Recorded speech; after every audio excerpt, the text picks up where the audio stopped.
안녕하세요. 유튜브로 사연 재미나게 듣고 있는 30대 후반의 여자 구독자입니다. 사연을 듣다 보면 네가 감히 우리 아들이랑 결혼해서 신분 상승을 꿈꿔 하면서 도끼를 가득 품고 사는 못된 시자들이 많이 보이는 것 같은데요.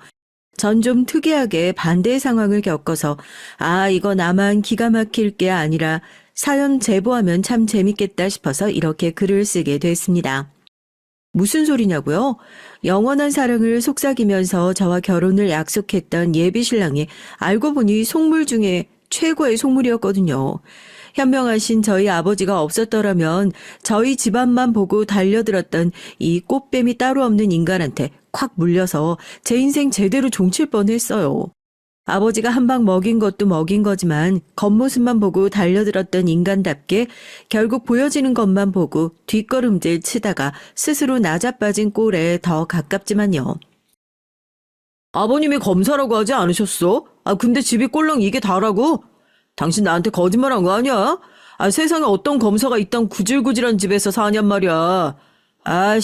야, 니네 아빠 검사면 이거 사기죄로 너부터 기소해야 되는 거 아니야? 기가 막혀서 정말. 이 분리수거도 안 되는 쓰레기 같은 놈에게 예비 신랑이라는 호칭을 붙여주는 것도 아깝지만 쓸모가 있는 놈은 갱생시키고 쓸모가 없는 놈은 쓰레기통에 넣어야 한다는 저희 아버지의 신조답게 깔끔하게 잘 내다 버렸으니 제 속 시원한 사연 한번 들어주시겠어요? 이런 놈이 꼬였던 건 겉보기엔 화려했던 제 집안 환경 때문이었습니다. 예전엔 판검사라는 직업을 들으면 참 공명정대한 직업이다. 어렸을 때 애들이 장래 희망을 적을 때 그래도 대통령, 선생님, 과학자 등과 함께 최소 10손가락 안에는 손꼽히는 멋진 직업이라는 생각이 들었는데요. 세상이 참 많이 달라지긴 했나 봐요. 어떤 사람들이 그 직업의 의미를 퇴색시킨 건지 모르겠지만 요즘에 판검사라는 직업을 들으면 그거 돈만 밝히는 일이잖아 하고 부정적인 시각으로 보는 사람들이 훨씬 더 많은 것 같아 그런 오해가 조금은 안타까울 때도 있어요. 왜냐하면 저희 집엔 정말 비리나 뒷돈 이런 단어와는 거리가 멀어도 너무 먼 그래서 가족들의 인생을 조금은 고달프게 만든 진짜 검사님이 한 분 계시거든요. 다른 건 몰라도 항상 정직하게 살아야 돼. 살면서 남한테 한 점 부끄러운 일 만들면 안 된단 말이야. 내가 스스로 생각했을 때 부끄럽다 생각 들면 그때 멈춰야지. 아유, 너희 아버지 또 시작이시다. 아버지 잔소리 한번 시작하면 끝도 없어. 시간 많은 거 아니면 앉아서 계속 들어드리지 말고 얼른 밥 먹고 학교 가. 저희 아버지는 소위 말해 개천용 출신 검사세요. 지금이야 로스쿨이 생겼지만 예전에 사법고시 난이도가 엄청나게 높았던 시절 합격하셔서 검사가 되셨으니까요. 합격하자마자 어떻게 알았는진 몰라도 중매쟁이들한테 연락이 무지하게 왔다고 하더라고요. 어디 병원장 딸이다, 어디 기업 딸이다. 결혼만 하면 열쇠를 몇 개를 줄 수 있다. 뭐를 해줄 수 있다. 고향에 있는 부모님 집도 바꿔주고 줄도 백도 없는 아버지 중앙지검에 어디까지 올려주겠다. 그런 제안을 수두룩하게 받았다고 하더라고요. 지금도 한 꼬장꼬장하신 성격이지만 그땐 청렴결백한 법조인이 되셔야겠다. 스스로와 맹세 아닌 맹세를 하셨던 시절이었기에 그 전화에다 대고 하나하나 아이고 감사합니다. 그런데 어디에 누구시라고요?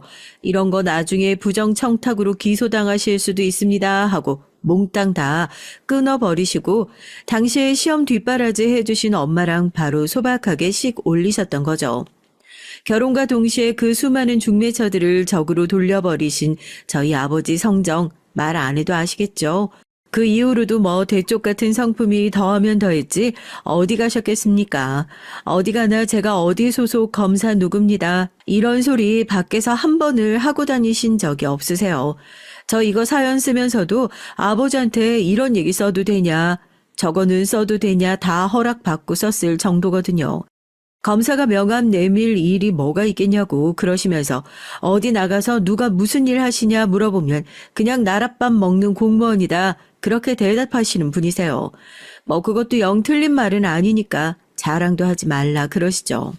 검찰 조직이라는 게 되게 보수적이고 닫혀있고 상명하달 그야말로 꽉 닫힌 곳이잖아요. 꼭 검찰 조직이 아니더라도 저도 회사 생활을 해봐서 알지만 회사 생활 하시는 분들이라면 다 공감하지 않으세요? 조직 생활이라는 것이 이게 설령 틀린 답이라는 걸 알지라도 때에 따라서 윗사람들이 까라고 하면 불가피하게 까야 하는 때가 오는 것이 억울해도 그래야만 하는 것이 조직원의 숙명이라고 전 그렇게 생각하거든요. 그런데 대쪽 같은 저희 영감님께선 절대 용납 안 되시는 게 바로 그 부분인 거예요. 잘못된 일을 까라고 하면 못 가는 거요. 아버지에게 이런 표현이 되바라졌다는 걸 알긴 아는데요. 까라는 거 내가 왜요? 잘못된 거 안 깝니다. 알아서들 하세요. 배 째세요 하고 나와버리니까 저거 정상 아니다. 저거 미쳤다 소리 나오는 거죠. 몇 번 그렇게 큰 사고 치고 나니까 자연스럽게 조직 내에서 왕따 아닌 왕따가 되셨어요. 저희 아버지 아마 평생 본인 왕따신 거 모를걸요. 본인이 다 왕따 시켰다고 생각하시고도 남을 뿐이죠. 누가 말리겠어요. 여튼 그래서 일찌감치 중앙 쪽에 가셨다가 지방에서 뺑뺑이 도시다가 실력도 좋고 학벌도 좋고 하신데도 워낙 그렇게 갔다 하면 사고를 치고 다니시니 끌어주는 사람 없지 밀어주는 사람 없지 엄마도 진작에 승진은 꿈 접었대요. 아버지야 내가 평생 평검사로 사는 한이 있어도 그런 놈들 구두 닦아주면서 승진할 생각 없다 딱 못 박으셨고요. 그러니까 제가 검사 딸로 살고 있긴 하지만 생각보다 뭐 아버지의 권력을 무기 삼아서 TV에 나오는 사고만 뻥뻥 치고 돌아다니는 그런 금수저 사고 뭉치 같은 사람들과는 거리가 굉장히 거리가 먼 정도가 아니라 거의 반대쪽에 있는 인생을 살아왔다는 걸 꼭 좀 말씀드리고 싶어서요. 오히려 엄마, 그러니까 외가떡을 저희 집은 조금 많이 보고 살았어요. 아버지가 그렇게 승진 적체에 빠져 있는 동안 그래도 좀 살았던 외가에서 지원을 많이 해줬거든요. 아버지가 그 정도 일을 벌리시고 다니는데도 아직까지 조직 내에서 목숨 부지하고 있는 건 다 외할아버지 덕분 아니냐는 소문도 있는데 소문 아닌 것 같아요. 제가 보기엔 99% 사실인 것 같습니다. 아버진 절대 인정 안 하지만 말이에요. 잔소리는 어찌나 많으신지 아버지는 어렸을 때 책보를 싸서 학교를 가려고 산고개를 몇 개를 넘어가지고 다니고 공부를 하고 싶어서 비가 오나 눈이 오나 그 먼 거리를 발이 불을 틀 때까지 걸어 다니면서 학교를 다녔다부터 시작해서 저처럼 누워서 잠잘 집 있지 부모가 먹여줘 재워줘 입혀줘 이렇게 다 갖추고 있으면 하버드를 갔겠다. 쫓아다니시면서 잔소리를 하시니까 아버지처럼 판검사까지는 못 되더라도 저도 그 등살에 못 이겨서 어렸을 때부터 공부는 꽤 잘했어요. 제가 사연 시작부터 우리 아버지가 이런 사람이에요 하고 너무 뭐라고만 한 것 같은데요. 사실 말만 이렇게 하지 은근히 속으로 자랑스러워하니까 다 하는 소리죠. 무슨 검사니 뭐니 식당에서 사람들이 뉴스를 보면서 검사가 하는 일이 뭐가 있냐 결국에 다 권력 가진 놈들끼리 편 먹고 그러는 거 아니냐 손가락질을 하면서 욕을 할 때도 전 저희 아버지처럼 정의로운 사람이 있어서 그래도 세상이 굴러가는구나. 남들이 알아주지 않더라도 조직 내에서 왕따를 당하더라도 소신껏 행동하는 아버지가 참 멋있다고 생각했고 어디 나가서 존경하는 사람을 물어보면 늘 아버지라고 대답한다는 것을 아마 저희 아버지 죽을 때까지 모르실 겁니다. 오죽 마음속으로 달달 외우고 있었으면 대학 졸업하고 처음 들어간 회사 면접장에서 그 답변이 딱 생각이 났겠냐고요. 제일 존경하는 사람이 아버지라고요? 네, 그렇습니다. 아버지께서는 늘 청렴결백과 성실함을 강조하셨어요. 그런 아버지의 가르침이 있었기에 지금의 저로 성장할 수 있었습니다. 회사에 입사해서도 아버지의 가르침을 잊지 않고 청렴함과 성실함을 바탕으로 일하겠습니다. 다른 면접자들 이순신 장군이니 신사임당이니 역사 속 위인 말할 때 유일하게 아버지를 얘기한 게 눈에 튀었는지 그날 저녁에 바로 합격 연락을 받게 됐어요. 사장이 굉장히 젊더라고요. 저보다 10살 많았는데 대학을 졸업한 직후에 나라에서 하는 지원사업 선정돼서 창업한 게 대박이 나고 그 이후에 투자자들 모아서 사업 덩치를 이제 막 불려가고 있는 스타트업 회사였거든요.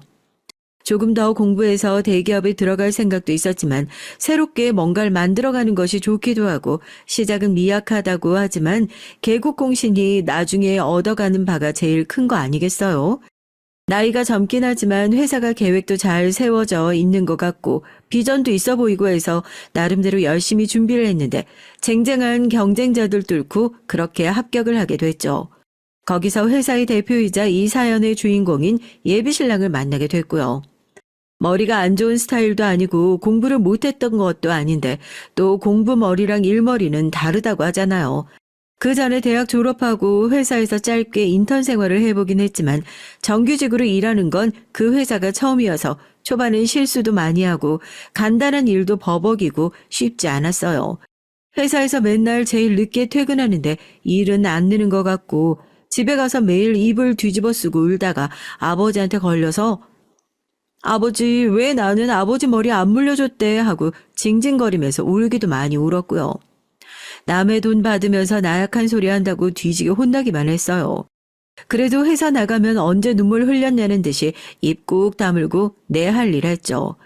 이것도 맨날 하니까 늘긴 늘더라고요. 요령도 생기고 같이 입사했던 사람들 힘들다고 다 관뒀는데 저 하나 남았다니까요. 의도했던 바는 아니었는데 이러다 진짜 개국공신 되겠구나 했어요. 일이 너무 힘들어서 어디 다른데 이력서 쓸 생각도 못했던 건데 그 당시엔 저만큼 회사 일 잘 아는 사람도 없어서 예비신랑이 저 못 관두게 하려고 엄청 챙겨줬던 것 같아요. 그러면서 친해졌고요. 대표가 점심마다 법인카드도 아니고 자기 개인카드로 밥 사주고 했다니까요. 왜 예전에 면접 볼 때 제일 존경하는 사람이 아버지라고 했잖아요. 그때부터 궁금하긴 했는데 아버지가 무슨 일 하세요? 요즘엔 이력서에 이런 것도 못 적게 되어 있어서 나중에 한번 물어봐야겠다 싶었는데 혹시 실례되는 질문이면 나도 안 하고요. 평소에 누가 아버지 직업 물어보면 저도 아버지한테 오랜 시간 동안 학습받았던 대로 예, 저희 아버지 나랏밥 먹는 공무원이십니다. 그냥 그러고 마는데 그놈의 술이 웬 수죠. 회사에서 큰일 끝나고 술 사준다길래 막내가 빼는 건 좀 그런가 하고 따라가겠다 손 번쩍 들었는데 같이 가겠다는 사람들 하나 둘씩 집에 일이 있어서 애기 데리러 가야 해서 시부모님이 뭐 어째서 이러면서 하나 둘씩 빠지기 시작하더니 결국에 딸랑 대표인 예비신랑과 저 이렇게 둘만 남게 된 거예요. 고생했으니 맛있는 거 사겠단 말에 냉큼 따라갔다가 한 잔 두 잔 술 들어가고 나니까 딱딱했던 분위기도 풀리고 마음이 편안해져서 입을 막을 새도 없이 뭐 묻는 얘기에 술술 대답을 하게 되더라고요. 사실 저희 아버지가 검사십니다 하고요. 검사하고 눈이 반짝 하더라고요. 아버지가 엄청 좋은 일 하시네. 검사면 완전 금수저 아니에요? 에이, 아니에요. 그것도 다 편견이죠. 근데 또 엄청 힘들게 산 건 아니고요. 그러니까 대학까지 나오고 아르바이트도 안 하고 했죠. 잘 먹고 살았는데 아니라고 하면 그거는 또 그거 나름대로 재수없는 소리잖아요. 그래도 아버지 덕 보고 편안하게 살고 그런 건 없었어요. 솔직해서 좋다고 자기는 사실 흙수저였다고 유년 시절을 너무 힘들게 보내서 돈을 진짜 많이 벌고 싶어서 회사 차린 거라면서 옛날 얘기를 막 하더라고요. 그래봤자 끼익해야 저랑 10살 차이 나는 거잖아요. 외관상으로 봤을 때 예비신랑이 또 그렇게 막 나이 들어 보이는 얼굴은 아니거든요. 처음에 면접 보러 왔을 때도 저랑 나이 차이가 그렇게 많이 안 나 보이길래 저 사람은 집이 되게 잘 사나 보다. 그러니까 이렇게 큰 회사를 덜컥 차렸겠지 싶었는데 얘기 들어보니까 엄청 어렵게 살아왔다더라고요. 무면허 판자촌에서 살았던 적도 있었고 회사가 성공하기 전까진 반지하에서 살았었고 자수성가하기까지 우여곡절을 들어보니까 아, 대표는 아무나 되는 게 아니구나. 나도 너무 편협한 시선으로 사람을 봤었구나. 저희 아버지도 어려운 유년 시절을 극복했다는 얘기를 자주 해주셔서 그런지 얘기를 듣는데 뭐 공감도 되고 묘하게 정이 가는 거 있죠. 어디서 그러더라고요. 여자들은 필연적으로 자기 아버지를 닮은 사람한테 끌리게 되어 있대요. 그게 외모가 됐든 성격이 됐든 환경적인 요인이 되었든 간에요. 물론 사연을 쓰는 지금 현재로선 그런 사람을 아버지랑 닮았다고 생각한 게 너무 죄송스럽지만 대표라는 직함을 내려놓고 털털하게 서로 술잔을 기울이면서 다 이렇게 힘들게 살았었다. 아직도 옛날에 가난한 버릇 못 버리고 접시에 먹지도 않는 음식 이렇게 갖다 놓는 거 봐라. 이런 얘기하는 그 사람한테 마음이 더 가더라고요. 대표가 아니라 인간 대 인간으로서요. 그날 술자리를 계기로 해서 뭔가 마음이 통했었나 봐요. 저희 관계가 그날 이후로 확 달라지고 가까워진 것 같았어요. 처음엔 저 혼자만의 착각이라고 생각했었는데 예비신랑도 그날 이후로 괜히 제가 야근한다고 하면 남았다가 집이 어느 쪽이냐 데려다 주겠다 하면서 차를 태워다 주기도 했고요. 꼬박꼬박 버스 정류장에서 내려달라고 하긴 했지만요.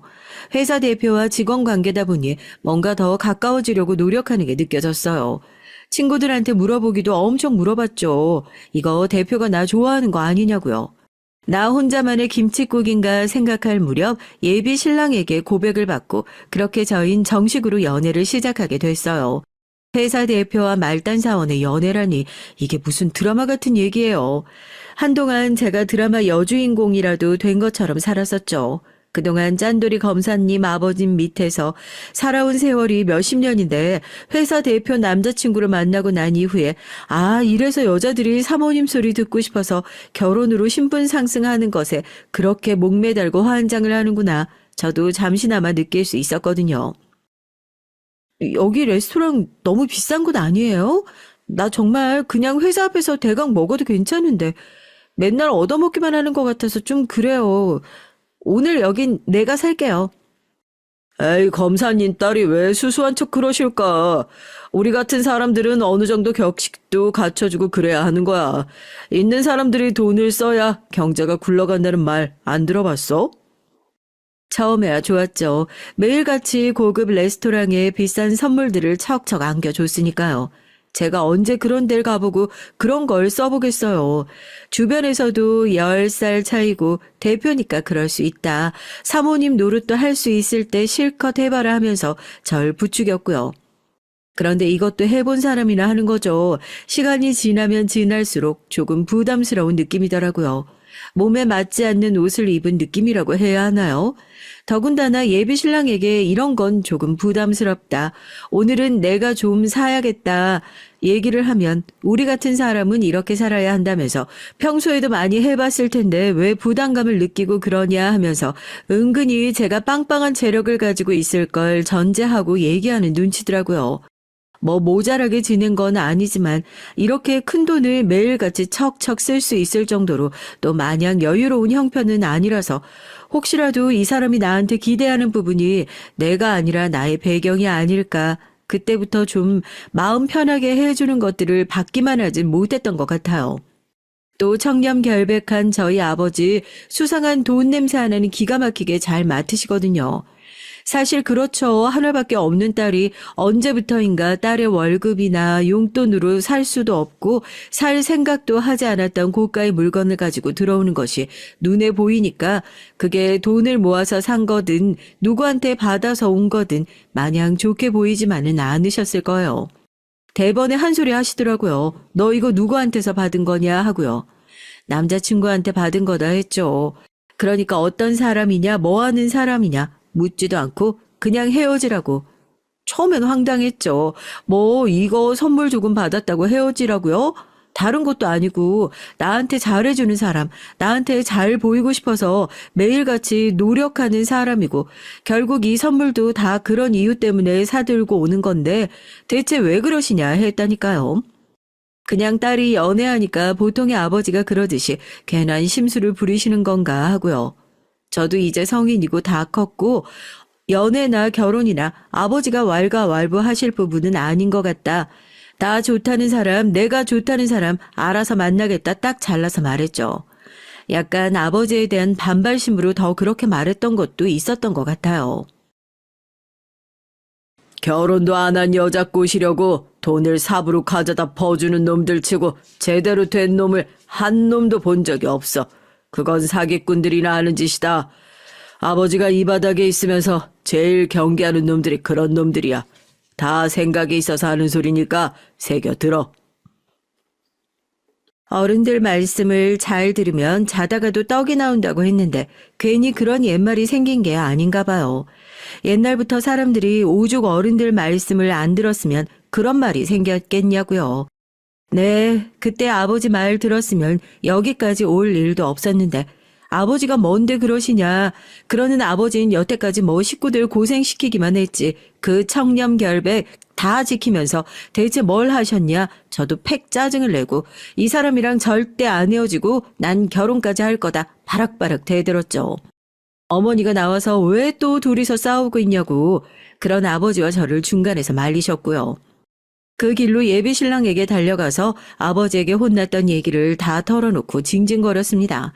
당신 만나면서 내가 요즘 너무 사치스럽게 지내는 것 같다고 아버지에게 한 소리 들었다고요.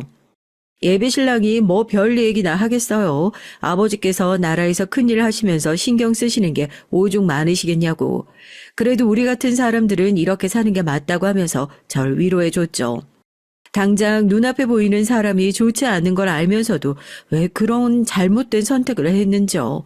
하루라도 이 남자와 빨리 결혼을 하려고 저 역시도 안달이 나 있는 상태였고 주변 사람들은 슬슬 걱정을 하더라고요. 그 사람 정말 너 좋아하는 거 맞긴 맞냐. 한 번씩 보면 나이도 많은데 속물 같은 모습이 있는 것 같아서 괜히 너 시집가고 나면 다른 사람처럼 굴까 봐 걱정이 된다. 주변의 걱정 어린 시선도 그땐 죄다 질투의 말로 들렸습니다. 사람이 순간적으로 뭐에 홀리고 미치는 시기가 있는 것 같아요. 전 예비신랑과 결혼을 준비하는 그 시기가 그랬던 것 같고요. 지금 제가 그때의 저를 본다면 저거 완전 남자한테 미친 여자 아니냐 하고 혀를 끌끌 차면서 욕을 바가지로 하겠지만 그땐 대체 눈에 뭐가 씌었던 건지 이 사람 아니면 안 될 것 같고 아버지도 주변 사람들도 이해해주지 못하는 서로의 마음을 이 사람과 나만이 이해할 수 있을 것 같은 그런 말도 안 되는 착각 속에서 빠져 살았더랍니다. 너도 그 얘기야? 사람들 진짜 웃기지 않아? 내가 예전에 검소하게 지낼 땐 검사 딸내미면서 돈 쓸 줄도 모르고 구질구질하게 산다고 아버지까지 싸잡아서 뭐라고 했던 사람들이 이제 예비신랑 잘 만나서 돈 쓰니까 사모님 흉내 낸다고 사치스럽다고 이제 와서 다 뭐라고 하는 거 보면 그냥 그 사람들은 다 나 싫어하는 거야. 내가 어떻게 살았어도 나 욕했을 사람들일걸? 언제부터 내 인생에 그렇게 관심이 많았다고 이제 와서 다들 난리야? 기가 막혀서. 하도 주변에서 그런 얘기들을 많이 들으니까요. 주변에서 들려오는 진심 어린 충고들도 다 고깝게 들리는 거죠. 지들이 언제부터 내 인생 대신 살아줬다고 이러쿵저러쿵. 시간이 참 남아도나 보다 저렇게 남 얘기 하루 종일 떠들어대는 거 보면 하고 혀만 차고 말았던 거죠. 원래 맞는 소리가 더 듣기 불편한 법이잖아요. 이래서 왜 조선시대에 직언을 했던 사람들이 일찌감치 유배당하고 목 날아갔는지 알겠더라고요. 그렇게 남들이 다 저건 좀 아닌데 하고 혀차는 결혼 둘이서만 좋다고 꾸역꾸역 강행하고 나섰습니다. 이 남자가 사실 나를 사랑한 게 아니라 내 아버지를 사랑했다는 걸 말이 좀 이상한가요? 나를 사랑한 게 아니라 검사 아버지를 둔 내 배경을 사랑했다는 것을 세상 사람들 아는데 저만 몰랐던 거죠. 아니요, 그냥 필사적으로 모른 척 했던 걸지도요. 처음에 저희 아버지 인사도 오지 말라고 인사 와도 안 받겠다고 엄포를 놓으셨는데 딸 가진 부모들 마음은 다 똑같나 봐요. 그땐 정말 드라마 여주인공병이 단단히 걸려서 결혼 허락 안 해줘도 좋으니까 어떤 사람인지 만나기만 해달라, 인사라도 받아달라 사정사정을 하고 아버지가 생각하는 것처럼 그렇게 나쁜 사람 아니니까 제발 한 번만 만나달라고 울고불고 하고 그러니까 아버지가 별 수 있으시겠냐고요. 딸이 집에서 저렇게 생쇼를 하는데 대체 어떤 놈인지 한번 만나나 보자 이런 생각이셨겠죠. 아직 결혼 허락을 받은 것도 아닌데 집으로 데리고 오라는 소리에 기뻐서 펄쩍펄쩍 뛰면서 예비신랑의 손을 잡고 아버지 허락받았다고 인사하러 가자고 그랬어요. 저희 집이 워낙 엄하잖아요. 결혼할 사람 아니면 데리고 오지도 말아라. 이게 거의 뭐 원칙이거든요. 요즘에 세상 흉흉하니까 남자친구라고 하더라도 절대 집 앞까지 같이 차 타고 오지 말아라. 이것도 귀에 딱지가 않도록 들었고요. 그래서 예비신랑도 인사 가기 전까지 저희 집 앞까지 와본 적이 한 번도 없어요. 회사가 늦게 끝나고 데려다 줄 때도 매번 늦었으니 집 앞까지 데려다 준다는 걸 혹시라도 그랬다가 아버지 마주치면 나 정말 모가지라고 사정사정해서 버스 정류장 앞에서 내려 일부러 먼 길을 빙 돌아가곤 했으니까요. 그런데 이런 일이 있을 줄 알았으면 그놈의 집이 뭐라고 진작에 데리고 한번 와볼 걸 그랬습니다. 매도 빨리 맞는 게 낫다고 결혼 약속까지 다 해놓고 다른 날도 아니고 부모님께 인사드리러 오는 자리에서 다른 것도 아니고 집 때문에 이런 창피를 당할 거라곤 정말 상상도 하지 못했으니까요. 대체 무슨 일이 있었냐고요? 설레는 마음으로 예비신랑과 함께 저희 집으로 향하고 있었습니다.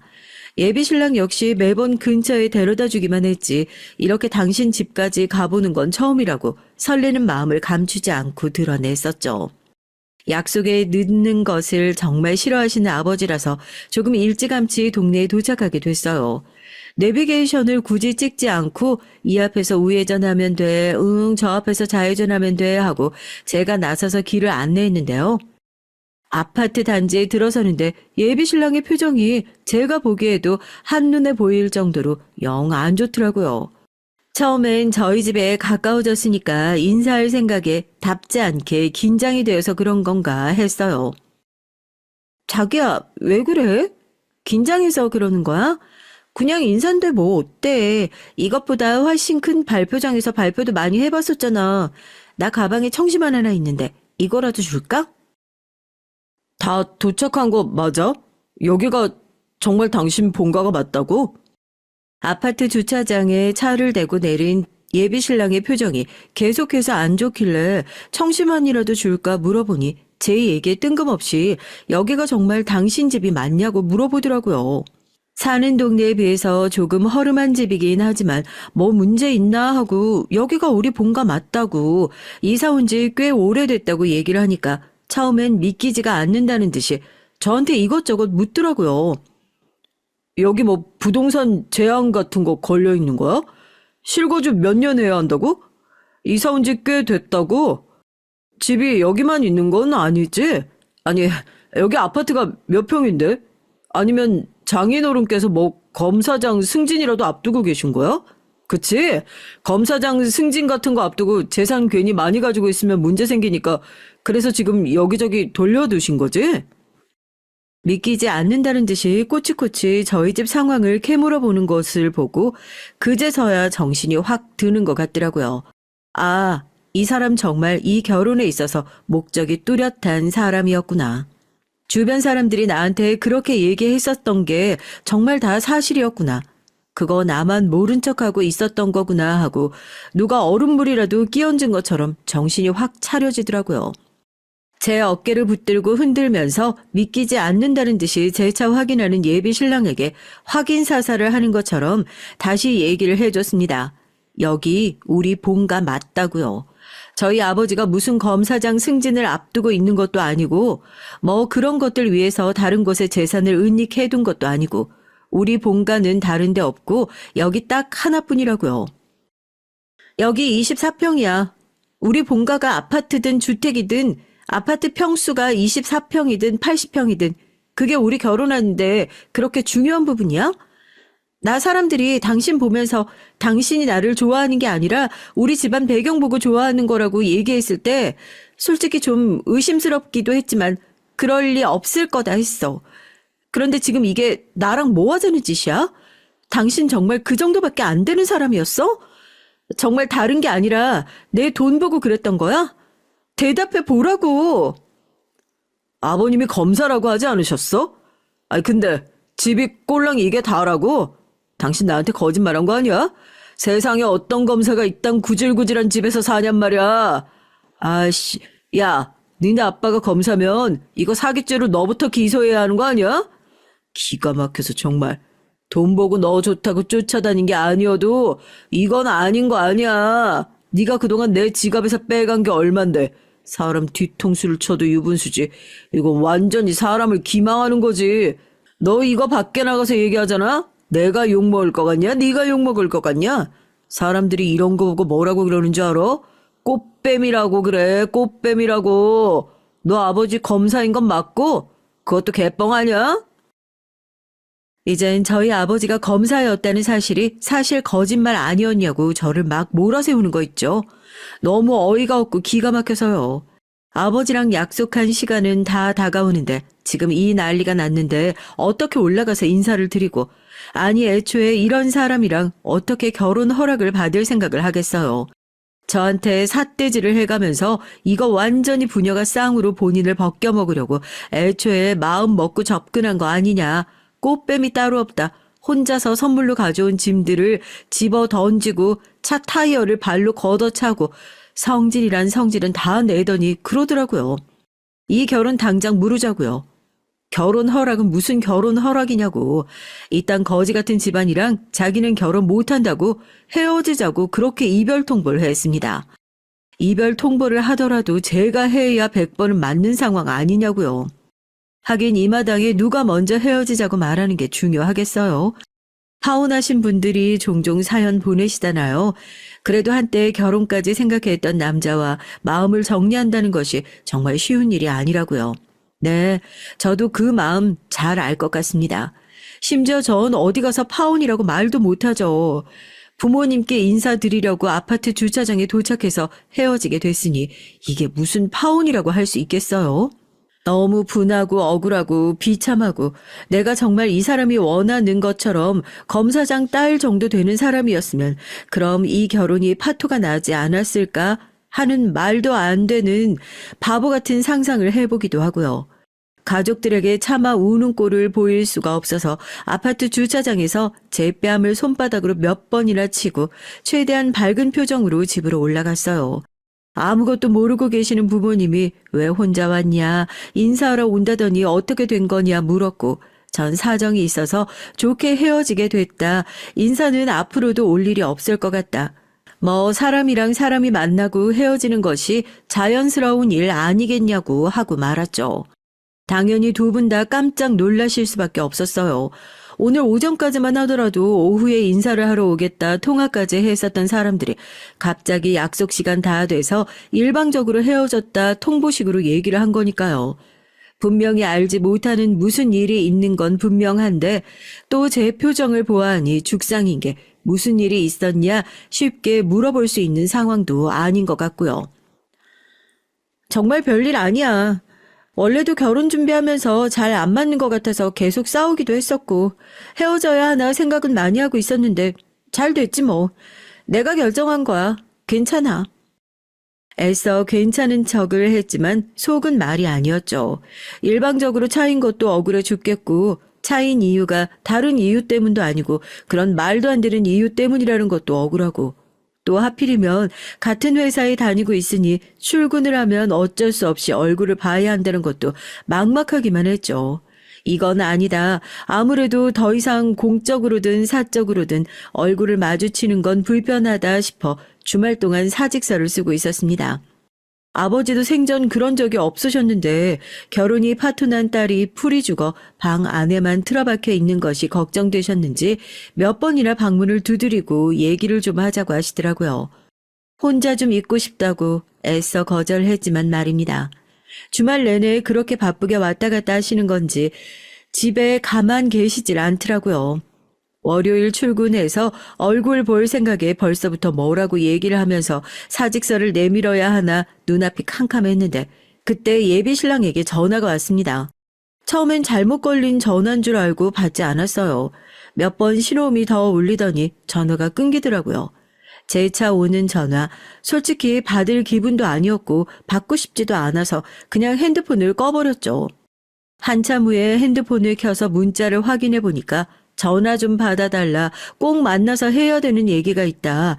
몇 통의 부재중 전화와 함께 문자가 남겨져 있었고 제 핸드폰이 계속 꺼져 있으니 결국 월요일에 회사에서 보고 얘기하자는 마지막 연락이 남겨져 있었습니다. 대체 무슨 말을 하려고 이별 통보를 하고 가버린 지 하루 만에 이렇게 연락을 미친 듯이 해댔는지 궁금하기도 하고 좋은 소리는 아닐 것 같아서 도망치고 싶기도 했고요. 그렇게 억지로 오지 않는 잠을 청하면서 눈을 감고 월요일을 맞이하게 됐어요. 평소에도 가고 싶지 않던 회사였는데 그날따라 유난히도 발걸음이 무겁더라고요. 대리님, 잠깐 사무실에서 저랑 얘기 좀 하시죠? 안 그래도 사직서를 낼 생각이었던 저에게 예비신랑은 사무실에서 얘기를 하자며 불렀습니다. 거의 동시에 전 사직서를 내밀었고 예비신랑은 제 앞에 무릎을 꿇더라고요. 너무 미안하다면서요. 이게 무슨 상황인지 전 이해를 하지 못하고 어리둥절하기만 했어요. 불과 이틀 전까지만 하더라도 주차장에서 사기니 뭐니 소리를 빽빽 지르던 사람이 갑자기 이렇게 태세 변환을 하고 무릎까지 꿇고 미안하다는 사과를 한다는 것이 저로선 이해가 가지 않았거든요. 나 사실 주말에 장인어른 뵀어. 먼저 연락 주실 줄 몰랐는데 내가 괜한 오해를 한 것 같더라고. 나한테 많이 화난 것도 알겠지만 다른 사람들도 결혼 준비하면서 다들 이 정도는 싸운다고 하더라. 그러지 말고 나 한 번만 용서해주면 안 될까? 아니, 잠깐만, 뭐라고? 누가 누구를 만나? 우리 아버지가 당신한테 연락을 했다고? 오해라니? 그건 또 다 무슨 소리야? 당신이 아버님 검사이신 거 밝히기 꺼려하고 쑥스러워하는 거 알고 있었지만 내가 사실이니 아니니 너무 몰아붙인 것 같아서. 역시 부동산에 관심 있으셨던 거 맞지? 괜히 나한테 말했다가 말 세워나갈 수도 있고 내가 생각이 너무 짧아서 미안해. 조금만 다시 생각해 줄래? 당최 무슨 소리를 하는 건지 이해가 되지 않더라고요. 미친 듯이 저를 몰아세울 땐 언제고 또 이제 와선 자기가 오해를 한 것 같다. 제 입장도 이해가 되는 것 같다 하면서 착한 척을 하는 모습이 얼마나 가증스럽던지요. 사장을 하고 돈을 많이 벌려면 얼굴이 좀 두꺼워서 되는 일이 아니라고는 하더니 이 정도 인간일 줄은 몰랐습니다. 기가 차서 밑바닥까지 다 보여준 주제 내가 이렇게 사과하고 나면 바보같이 사과해줘서 고마워 당신 마음 받아줄게 하고 냉큼 다시 안길 줄 알았냐고. 웃기는 소리 하지 말라고 양심 있으면 사직서나 하루빨리 수리해줘라 하고 대표실 문을 쾅 닫고 회사를 떠났습니다. 대체 아버지께선 저런 사람이 뭐가 아쉬워서 또 거기다 대고 만나자고 연락을 하시고 저 대신 저 사람을 붙잡기라도 하신 건지, 왜 그래서 또 한 번 제 자존심을 상하게 만드신 건지 좀 화도 나고 짜증도 나더라고요. 그 사람 만나셨다면서요? 뭐라고 하셨어요? 저희끼리 다 헤어지자고 이미 정리되고 말 나온 마당에 아버지가 굳이 다시 만나셔서 왜 붙잡아가지고 딸 자존심을 상하게 하세요. 여튼 저희 확실하게 헤어졌고 저 그 회사 사직서 내고 오는 길이에요. 앞으로 다시는 연락 안 하셨으면 좋겠어요. 아시겠어요? 아버지한테 화를 낼 일도 아닌데 엉뚱한데 불똥이 튄 거죠. 문을 꽝 닫고 들어가서 침대에 누워 한참을 훌쩍거리고 울었습니다. 왜 이렇게 제 마음을 알아주는 사람이 없을까 하면서 말이에요. 아버지는 그런 철없고 싸가지 없는 딸의 행동에도 별 말씀이 없으셨습니다. 오히려 평소 같았으면 너 이게 무슨 버르장머리냐, 나와서 문 다시 조용히 잘 닫고 들어가라 버럭 화를 내셨어야 할 뿐이 조용하니까 이상한 거 있죠. 그때까지만 해도 이 속 좁고 철없는 딸은 아버지의 깊은 뜻을 전혀 모르고 있었어요. 왜 굳이 헤어졌다는 딸의 전 남자친구에게 다시 연락을 해서 만난 건지, 왜 그렇게 딸의 자존심을 긁었던 건지 말이에요. 세상에 딸 자존심 일부러 긁으려는 아버지가 어디 있겠습니까? 오로지 딸을 지키기 위한 아버지만 있을 뿐이라는 걸 당장 화가 나서 한 치 앞도 볼 수 없는 상태였던 전 정말 새까맣게 모르고 있었던 거예요. 그렇게 예비 신랑과의 관계를 완전히 끝내고 회사의 사직서까지 제출하고 방구석에 틀어박힌 지 며칠이나 됐을까요? 백수가 된 게 정말 오랜만이라 느지막이 잠을 자고 있었어요. 주말 아침 누군가 다급하게 저희 집 문을 두드리는 소리에 잠에서 깨게 됐어요. 단잠을 깨운 주인공이 누구였냐고요? 놀랍게도 바로 다시는 볼 일이 없을 거라 생각했던 예비 신랑이었습니다. 대체 무슨 일인지 몰라도 얼굴이 아주 사색이 되어 있더라고요. 이 사람이 여기 왜 왔지 싶어 당황했는데 오히려 부모님께서 놀라지도 않아 보이셔서 제가 더 당황했다니까요. 장인어른 문 좀 열어주십시오. 저 지금 난리 났습니다. 저희 아버지가 아무렇지도 않게 문을 열어주셨고 사색이 된 예비신랑이 저희 아버지를 붙들고 손까지 덜덜 떨더라고요. 장인어른이 알려주신 부동산 완전히 쫄딱 망했다고. 이게 어떻게 된 일이냐면서요. 그 얘기에 놀란 건 저였습니다. 부동산이라니, 망했다니. 아니, 그 전에 저희 아버지께서 알려주셨다니. 이게 다 무슨 소린가 하고요. 부동산이라니? 이게 다 무슨 소리야? 아빠, 이 사람한테 뭐 투자처라도 알려주신 거예요? 이게 다 무슨 말이냐고요? 당장 대답해 주세요. 자네 주말 아침부터 이렇게 무례하게 찾아와서 이게 무슨 뚱딴지 같은 소리야? 무슨 부동산 말하는 건가? 내가 그때 자네 만나면서 들고 갔던 서류 봉투에 있었던 그 재개발 예정구역, 혹시 그거 보고 땅 투자한 건가? 그거 내가 지금 기소 준비하고 있는 사건 자료였어. 그 안에 들어있는 문서들은 전부 다 사기꾼들이 거짓으로 꾸며낸 자료였다고. 재개발 예정 지역이 아니라 재개발 예정이라고 거짓으로 속여서 투자자들을 모으기 위해 만들어낸 자료였는데, 자네 설마 내가 흘린 그 자료 보고 돈을 투자하거나 그런 건 아니겠지? 아무리 내 딸이랑 헤어진 사람이라고 하더라도 한 번 인연은 영원한 인연인데, 설마 그렇게 바보 같은 짓을 했다고 하면, 설마 그렇게까지 멍청한 사람을 우리 딸이 만난 건 아니겠지? 아버지는 그게 무슨 소리냐고 하시면서 얘기를 이어가셨고, 아버지의 얘기를 들은 전 속으로 웃음을 꾹 참을 수밖에 없었어요. 저희 아버지가 대체 무슨 일을 벌이신 건지 그제서야 알 수 있었거든요. 나중에 알게 됐지만 사실 주차장에서 제가 예비 신랑에게 파혼 통보를 받았던 그 순간에 저희 아버지께선 위에서 그 모습을 빤히 다 내려다보고 계셨다고 해요. 그러니까 딸이 그런 말도 안 되는 놈한테 더 말도 안 되는 이유로 이별 통보를 받아들이고 있다는 걸 실시간으로 보고 계셨다는 얘기죠. 딸한테 뭐라고 하는 일이 있어도 내가 하고 만다는 생각을 가지고 계셨던 아버지께선 이놈이 어지간히 돈을 밝히는 놈이구나. 그래서 우리 딸한테도 뭐 검사 아버지가 있다는 얘기를 듣고 뜯어먹을 것이 있었겠구나 싶어 접근한 거구나 하는 사실을 알게 되셨고, 그렇게 자기가 자기 무덤을 파고 들어갈 수 있는 양지 바른 묘자리를 만들어 주셨던 겁니다. 마침 저희 아버지께서 요즘에 맡고 계셨던 사건이 재개발 투자 사기 관련 사건이었거든요.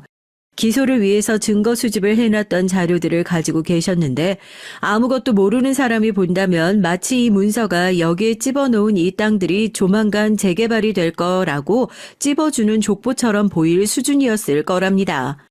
저희 아버지께선 의도치 않으셨지만 그 문서를 챙겨가지고 저에게 그런 괘씸한 짓을 한 예비사위를 직접 만나러 가셨던 거고요. 또 의도치 않으셨지만 그 얘기하는 자리에서 하필이면 그 자료를 두고 오셨던 거고요. 아버진 예비신랑을 만나서 주차장에서 들었던 얘기에 대해 솔직하게 답변을 하셨답니다.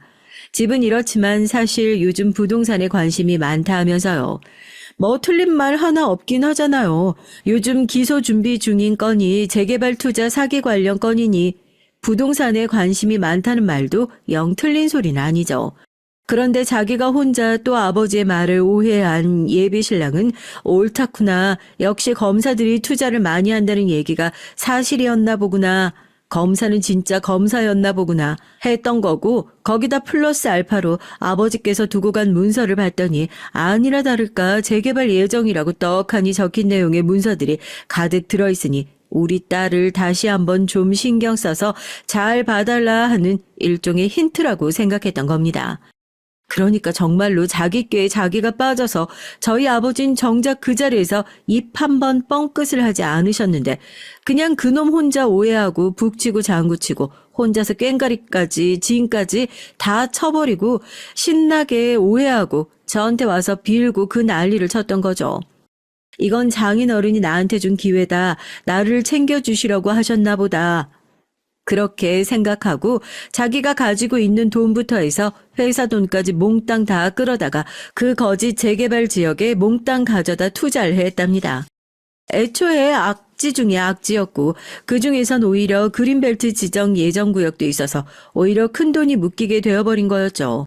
아무것도 모르고 그냥 이제 떼돈 벌게 됐구나 혼자서 룰루랄라 하고 있었던 예비신랑은 자기가 투자한 돈이 거의 휴지 조각이 되어버릴 위기에 처했다는 사실을 알고 저희 아버지를 쏜살같이 찾아온 겁니다.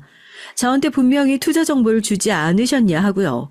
그러니까 저희 아버진 그게 무슨 소리냐, 내가 너한테 언제 투자 정보를 줬던 적이 있냐 하고 모르쇠를 하시는 거고요.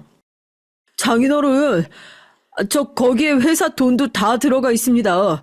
그 돈 없으면 저희 회사 정말 당장 문 닫아야 할지도 몰라요. 장인어른께서 검사시지 않습니까? 어떻게 해서라도 그 돈 중에 제 돈만이라도 구제해 주시면 안 되겠습니까? 시키는 거라면 뭐든지 다 하겠습니다. 원래 기업가랑 검사는 친하고 가까이 지내야 한다고. 제가 장인어른께 도움이 될 수 있는 게 있다면 뭐든지 나서서 도와드리겠습니다. 제발 한 번만 도와주십시오. 장인어른은 누가 네 장인어른이야? 그리고 뭐 기업가는 검사랑 지내야 한다고? 내가 왜 너처럼 냄새나는 돈 끌어안고 사는 놈들이랑 지내야 한다고? 그건 누가 정한 거냐? 네 놈이 정한 거야? 내가 이 나이 먹고 아직 검사장 직함 달지 못해서 식구들한테 여태 면이 한 번도 안 섰었는데 이번에 네 놈 잡으면서 나도 우리 가족들한테 면 한 번 제대로 세워보려고 그런다. 검사 아버지 두면서 내 딸도 평생 덕이란 건 한 번도 못 보고 살았었는데 검사 아버지가 있으면 덕은 못 보고 살아도 손해볼 일은 평생 절대 없을 거라고. 그건 나도 알려줘야 하지 않겠어? 니놈이 니께에 넘어가서 재무덤 파고 들어간 걸 이제 와서 파묘라도 해달라고 빌어봤자 무슨 소용이 있냐고. 제발 한 번만 살려달라고 목숨만 구해주시면 뭐든지 다 하겠다고 무릎을 꿇고 울며 불며 빌고 매달리는 예비신랑을 매몰차게 내친 저희 아버지께서 호통을 치셨습니다. 하필 말을 해도 왜 저런 소리를 해가지고요. 저희 아버지가 제일 싫어하는 말이 저거거든요. 검사랑 기업 간 때려야 뗄 수 없는 사이다. 무조건 가까이 지내야 한다 하는 소리요. 여기서 썩 안 꺼지면 제대로 본때를 보여주겠다고 으름장을 놓으니까 그제서야 꽁지가 빠져라 도망가더라고요. 현명하신 저희 아버지가 없었더라면 저희 집안만 보고 달려들었던 그 꽃뱀이 따로 없는 인간한테 콱 물려서 제 인생 제대로 종칠 뻔했던 거죠. 예비신랑이 있었던 놈이 그렇게 도망을 가고 나니까 제가 저런 놈을 집에 데리고 와서 인사를 시키려고 했었다는 것이 어찌나 쪽팔리던지요. 아버지에게 그냥 고개만 숙이고 죄송하다고 그랬어요. 고개 들어. 네가 잘못한 게 아니라 저놈이 잘못한 거다. 아버지가 뭐라고 그랬어? 잘못한 사람이 고개를 숙여야지. 억울하게 당한 사람이 왜 고개를 숙이고 있어? 어깨 펴고 당당하게 살아. 사람이 살면서 안 좋은 사람이랑 어울릴 수도 있고 살면서 내가 의도하지 않더라도 손에 더러운 것도 묻고 그럴 수 있는 법이다. 그럴 때마다 나는 왜 이럴까 하고 자책하면서 살 거야? 그냥 내 손에 더러운 거 한번 묻었구나. 손 깨끗하게 씻고 털어버리면 그만이라고. 괜찮아. 너 자랑스러운 내 딸이다. 이런 걸로 기죽는 그런 별 볼 일 없는 애로 이 아버지는 너 키우지 않았어. 아버지 말 무슨 얘긴지 알아듣지? 그리고 나서 정말 오랜만에 아버지 품에 꼭 안겨봤네요. 아버지 말대로 인생 살면서 이런 일도 있고 저런 일도 있을 수 있지 하는 마음으로 그냥 툭툭 털고 이겨내 보려고요. 덕분에 이런 데다 사연도 보낼 수 있고 인생에서 2번은 못 해볼 경험도 해볼 수 있으니 얼마나 좋아요. 저처럼 인생 살면서 뭐가 좀 꼬인 것 같은데 억울한 마음이 드시는 분들 그냥 에이 똥 밟았다 하고 시원하고 깨끗한 물에 말끔하게 씻어내 버리자고요. 고작 그 티끌 하나로 내 인생 어떻게 되는 거 아니니까요. 안녕하세요. 저는 40대의 흔한 남자입니다. 사실 흔하다고 표현해야 할지 뭐라 해야 할지 잘 모르겠어요. 이런 표현을 썼는데요. 제 직업과 특징을 말한다면 다른 사람들처럼 열심히 살고 열심히 일하고 있는 사업가입니다. 도전하기를 좋아하고 뭔가에 열중하면 꼭 이루어내겠다는 의지가 남들보다는 조금 더 강한 축에 속하는 것 같아요. 책임감도 있는 편인 것 같고요. 그래서인지 지금의 회사를 운영해 나가는데 큰 문제가 없는 것 같네요. 일단 제 직업 얘기는 여기까지로 하고요. 사연을 쓰게 된 계기에 대해 말씀드리고 싶은데요. 원래도 전 이 사연 채널의 빅팬이긴 했지만 사연자로서 이 글을 쓰게 된 건 저희 가족 구성원 한 명 때문입니다. 왜 집집마다 문제 있는 사람들 한 명 있고 그거로 인해 말도 나오잖아요. 저희 집에도 허구한 날 절 못 살게 굴었던 사람이 한 명 있거든요. 그러다 최근에 저희 장인어른께서 절 대신해서 색다른 행동을 하셨어요. 그게 이 사연을 쓰게 만들었고요. 그러니 오늘 사연은 사이다 글이라고 보셔도 될 것 같습니다. 사실 한 사람의 인생 얘기로 하기엔 드라마틱한 일도 많고 사건, 갈등도 많았으니 아마 흥미로워 끝까지 듣게 되실 텐데요. 혹여나 일이 있으시다 하더라도 주의 깊게 끝까지 들어주신다면 감사하겠습니다. 먼저 전 꽤나 좋은 처가를 가진 사람인데요.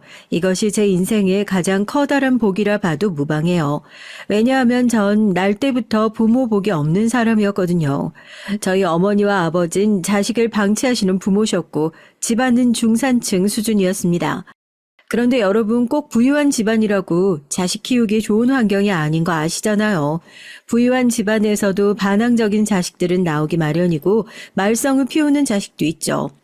전 막내로 태어났는데 다른 위의 형들처럼 말썽을 부리거나 부모님 속을 썩이는 자식은 아니었습니다. 하지만 매일같이 돈 문제로 혹은 여자 문제로 네가 잘났네, 내가 잘났네 하며 싸우시는 부모님들에게 많이 지쳐있는 상태였어요. 저희 어머니 아버지로 인해 집이 조용할 날이 하루도 없었으니까요. 단 하루도요. 두 분이 가장 많이 하신 말이 뭐였는지 아시나요? 너 때문에 자식 새끼가 저 모양이 됐으니 네가 책임지고 나가. 그거였습니다. 서로에게 탓을 돌리기 바빴고 형들이 비뚤어진 것에 대해선 아무도 자기 자신 스스로를 돌아보려 하지 않았어요.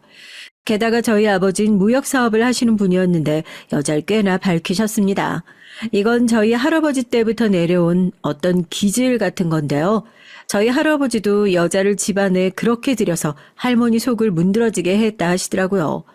그래서 할아버지가 아버지한테 바람만은 피지 말라고 결혼할 때 그런 말씀을 하셨는데 그럼에도 아버진 그 기질을 쏙 빼닮아 이곳저곳 다니며 바람을 피우고 다니셨고 그걸 꼭 어머니에게 들키고 마셨죠. 당신 미쳤어? 아니 지금 여자를 끌고 이 시간에 들어온 거야? 나 속 터져 죽는 꼴 보고 싶어서 이래? 당신은 이래서 안 돼. 이래놓고 무슨 나보고 자식 교육 운운해? 너나 잘해 이 자식아. 너부터 인간 돼야 자식도 인간 될 거 아니야. 어느 날 저희 어머니가 이렇게 악에 받쳐 소리 지르는 것에 놀라 잠에서 깨어나가 봤더니 아버지와 술집 여자처럼 보이는 상간녀가 잔뜩 술에 취해 우리 집안 현관에 들어와 있더라고요. 너무 놀라서 우뚝 서 있는 제게 그 상간녀는 아버지가 제 칭찬을 많이 한다는 어처구니 없는 말이나 늘어놓고 있었죠. 전 무서워서 그 길로 도망가 침대 밑에 숨어버렸습니다. 너무 무서웠어요. 그 여자를 쫓아내고 나서도 어머니와 아버지의 전쟁 같은 싸움은 계속됐습니다. 당연한 수순처럼 말이에요. 전 매일 그 싸움의 틈바구니에서 늘 가슴을 졸이며 언제 두 사람이 안 싸울지, 우리 집엔 평화라는 것이 언제 생기게 될지 그것만 바라고 있었죠. 그런데 어느 순간 이런 깨달음이 너무도 자연스레 찾아오더라고요. 제가 중학교 3학년쯤 되었을까요? 전 나이에 비해 조숙한 편이었는데 어머니와 아버지의 이런 막장 같은 결혼 생활을 매일 앞에 두고 살다 보니 아, 우리 집은 안 되겠구나. 희망이 없다라는 생각이 들더라고요. 어머니와 아버지는 언젠가 이혼하시겠다는 예감이 번쩍 들었습니다. 그리고 그 말은 실행이 됐죠. 당신 같은 여자랑 못 살겠다. 애 때문이라도 살아보려고 했는데 안 되겠어. 당신 그 가난에 빠진 집구석에 돈 갖다 주는 것도 지긋지긋하고 매일 하는 잔소리도 지겨워. 애 셋 데리고 어디 잘 살아봐. 아이고 웃기고 있네. 내가 할 소리 왜 네가 해. 내가 먼저 이혼 통보 날려주려고 했어. 나야말로 매일 바람이나 피워대면서 어디 자식이나 안 만들어 올까 노심초사하며 사는 거 지겨웠다고. 하기야 또 자식이 있을지도 모르지. 나한테 숨기는 건지도 모르겠지만 있다 해도 더 이상 신경 쓰기 싫고 관여하기도 싫어. 당신이란 인간과 결혼한 건 내 인생 최대 실수야. 당장 갈라서자고. 너 같은 싸구려 인간 내가 버리는 거야. 이 미친 여편네가 못하는 소리가 없네. 마지막 날 이혼을 선언할 때마저 어머니 아버지는 서로에게 칼을 겨누셨어요. 그리고 전 어머니 곁으로, 형들은 아버지 곁으로 가서 살았습니다. 이때 누가 어느 부모 밑에 갈 것이냔 자식들이 원하는 바대로 이루어졌는데 형들은 그래도 어머니보단 아버지랑 사는 게 나을 것 같다 하더라고요. 말은 그렇게 하는데 제 생각엔 아마도 아버지 쪽이 경제적인 지원이 더 낫겠다 판단한 것 같았어요. 속물들이었죠. 전 반면 어머니를 선택했습니다. 절 사랑하지 않는 어머니와 사는 걸 딱히 원했다기보다는 형 둘 다 아버지에게로 가겠다고 했으니 저라도 가지 않으면 안 될 것 같은 분위기였기 때문이죠. 어머닌 제가 같이 산다고 하니 그래 너라도 와서 다행이구나 하며 반겨주셨고요. 아무튼 저희 형제는 그렇게 부모의 이혼으로 갈라지게 됐고 딱히 제대로 된 작별 인사도 하지 못했답니다. 그저 잘 살아라 말해주는 것이 전부였어요. 부모님이 뭐 터놓고 얘기할 기회를 준 것도 아니었고요. 그 후 전 어머니 곁으로 가서 어머니의 외가 되시는 곳에서 함께 살게 됐고 오랫동안 형제들을 만나지 못했어요. 당시 어머니는 아버지와 이혼 후 지칠 대로 지쳤다며 어떠한 경제활동도 하고 싶지 않아 하셨고 우울증으로 나날이 힘들어 하셨습니다. 매일 새벽만 되면 소주를 마시는 어머니의 모습을 볼 수 있었는데 그 모습이 안타까우면서도 슬퍼 보였어요. 그래서인지 전 얼른 집을 떠나 독립된 제 삶을 꿈꿔왔습니다. 예, 내가 믿는 건 너밖에 없는 거 알지? 난 너만 잘 되면 된다. 넌 우리 집안의 자랑이고 내 유일한 자식이야. 엄마, 형도 있잖아요. 왜 그런 말씀하세요? 그게 무슨 소리야. 네 형들은 다 나 버리고 지 아빠한테 홀라당 가버렸잖니. 나쁜 놈 새끼들. 자식 키운 공은 없다더니만 그 말이 진짜였어. 난 걔네들 자식으로 생각 안 하련다. 그러니까 너도 앞으로는 형이라고 생각 말고 그냥 우리 둘만 있다고 생각해. 우리 둘만. 이상한 광기가 도는 눈빛으로 번뜩이시며 하시는 말씀에 전 살짝 소름이 돋았어요. 그래도 어머니의 자식들이고 피를 나눈 형제들인데 무 자르듯 딱 선을 그어버리시는 모습이 무서웠죠. 지금 가만 생각해보면 어머니도 무척 쇠약한 정신 상태에서 상황을 인식하는 분별력이라는 게 잘 생기지 못했던 것 같아요. 그러니 자신만의 세계에 빠져서 매일 헤엄치고 우울해하고 힘들어했던 거겠죠. 그러던 중 전 원하는 대로 대학에 들어갔고 학비는 스스로 벌며 열심히 다녔습니다. 그리고 아내를 만났죠. 아내는 저와 같은 대학교에 다녔는데 전 사실상 굉장히 꾀재재한 차림이었고 아내는 언제나 부유해 보이는 차림이었어요. 누가 봐도 사는 집 딸이었죠. 근데 그런 저의 모습을 보고 좋아하게 된 건지 아내가 저를 좋아한다며 고백을 해오더라고요. 석원아, 나랑 연애해보지 않을래? 나 너 1년 전부터 쭉 좋아하고 있었어. 아내는 저와 빈부의 차이가 정말 많이 나보이는 사람이었기에 늘 거리감을 두고 있는데 너무 놀라 말이 나오질 않았어요. 그리고 전 이웃고 처음 연애라는 걸 하며 제가 상상치 못했던 사람과 놀랍도록 빠른 속도로 사랑에 빠지게 됐습니다. 거기다 더 놀라웠던 건 뭔지 아세요? 제가 앞전에 처가복이 있다고 말씀드렸잖아요. 다정하고 순했던 아내와 더불어 아내의 가족들 모두 너무나 따뜻한 사람들이었다는 겁니다. 아내의 집안인 처가는 예상대로 부유하고 어디 하나 빠질 게 없는 집안이었는데 가난하고 배경이 없던 절 그저 귀하게만 대해주셨거든요. 아이고, 우리는 딸이 2명인데 얘가 유달리 어렸을 때부터 결혼 안 한다는 말을 해서 걱정을 많이 했거든. 근데 어느 날부턴가 좋아하는 사람이 생겼다길래 누군지 무척 궁금했네. 혹시 이상한 논팽이를 좋아하는 건 아닌가 걱정도 되고. 근데 딱 자네 같은 듬직한 사람을 데리고 오니까 내가 다 안심이 되네. 우리 집에 들어와줘서 너무 고마워. 아닙니다, 장모님. 제가 부족하니 더 열심히 해서 이 사람 행복하게 만들어 드릴게요. 장모님과 저의 어색한 첫 인사는 이런 식이었는데 장인어른 역시 말수는 별로 없으셨지만 빙글에 웃음을 지으시며 환영해 주셨어요. 두 분 다 젊으셨을 땐 농사를 지으셨는데 대대로 내려오신 땅도 많으시고 그래서 이젠 사람을 쓰시고 관리 정도만 하신다고 하더라고요. 한마디로 땅 부자셨죠. 정확히 알 수는 없었지만 아내에게 들은 정도만 따져봤을 때 정말 저와 차이가 많이 나는 집이었어요. 반면 당시 저희 어머니는 굉장히 난처한 말들을 하며 저를 괴롭게 했는데요. 저희 어머니께서 친한 분과 고스톱 도박에 빠지시다 그만 본격적으로 도박의 길에 빠지게 되고 저에게 도움을 청하셨거든요. 2천만 원이나 되는 돈을 달라면서 20대 중반에 들어선 저에게 도움을 청한다는 것이 얼마나 부담스러운 일이었는지 모릅니다. 그러더니 제가 결혼을 한다고 하자 기대하지 않았던 결혼 비용은 고사하고 난리가 나신 거예요. 상견례장에서부터 장모님과 장인어른에게 대뜸 이런 말씀을 하시더라고요. 아니 요즘에 아들 귀하지 않다, 딸이 귀하다 이런 말들 많이 하던데 저는 옛날 사람이라 그런 거 모르고요. 우리 아들 좋은 대기업 들어가 일도 열심히 하고 선자리도 정말 많이 들어왔어요. 워낙에 잘났으니 그럴 수밖에요. 근데 사돈댁이 기울어진다는 건 아니지만 어찌됐건 저로선 하나밖에 없는 아들 보내니까 아쉬운 마음이 크네요. 하나밖에 없는 아들이요? 아니 2명이 위로 더 있다고 하지 않았나요? 아, 그거는 저기 아들이라고 할 수도 없는 애들이고요. 얘가 진짜 아들이죠. 지 엄마밖에 모르는. 아무쪼록 제가 드릴 말씀은 저희 아들한테 잘하셔야 한다는 거예요. 제 아들이 거의 장모님 아들이나 다름없다고 생각하고 보내는 거니까 그에 맞는 값도 치르셔야 하고요. 그게 무슨 말씀이신지, 아유, 이해가 잘 안 가네요. 예단은 서로 안 하기로 했는데요. 네, 정말 저로서도 이해가 안 가는 말이었습니다.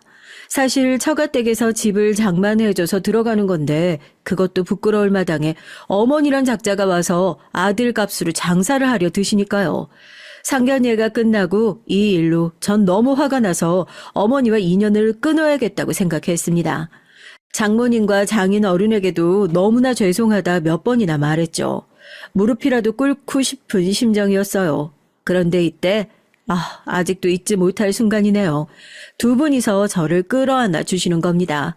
그러면서 하시는 말이 딸에게 들어 어느 정도 알고 있다며 고생 많았다고 하시는 거예요. 그간 너무 고생스러웠다고 들었어.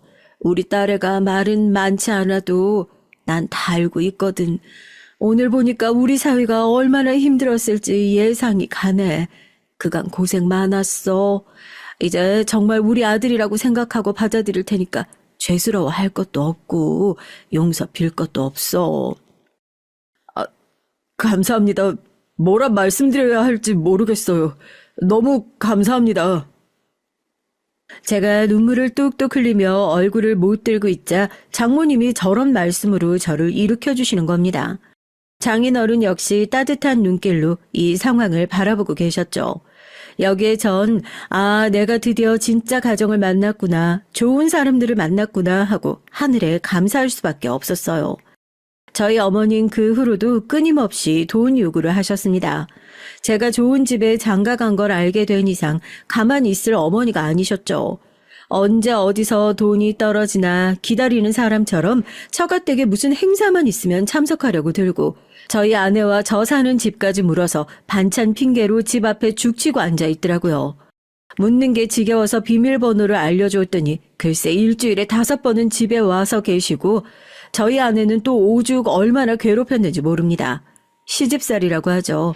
우리 귀한 아들 잘 대접해야 한다며 아내를 시집살이를 시키려 들더라고요. 우리 아들은 시금치를 못 먹어. 왜 시금치 같은 걸 만들고 그러니? 살림 하나도 똑부러지게 못하면 아내로서 자격 박탈이야. 아님 너 지금 잘 사는 집에서 자랐다고 유세라도 떨고 싶은 거냐? 고기 반찬 만들라고 내가 몇 번을 말했니? 어머님 그게 아니고요. 제가 저번에도 말씀드렸다시피 이해가 고기를 안 좋아해서 만든 거예요. 저도 어머니가 자꾸 이러시니까 스트레스 받아요. 요란도 꽤 떤다. 네가 고기를 굽기가 귀찮은 거겠지. 어디 내 아들 탓을 하고 앉아 있어? 어머니, 그만하세요. 저희 어머니 대단하시더군요. 그때 제가 못 참고 그랬습니다. 2년 끊기로 결심한 거 이제 정말이지 끊어내야겠다고요. 엄마, 나 도저히 엄마 받아줄 수가 없어요. 내가 이 돈 줄 테니까 더 이상 보지 맙시다. 서로 죽는 날이나 보고 살자고요. 저 그동안 많이 참았어요. 그건 엄마가 더 잘 아시겠죠? 이젠 엄마 얼굴 보는 것만으로도 스트레스예요. 막말로 엄마가 해준 게 뭐 있다고. 엄마 노릇 시어머니 노릇 하시는 겁니까? 이제 다 그만둡시다.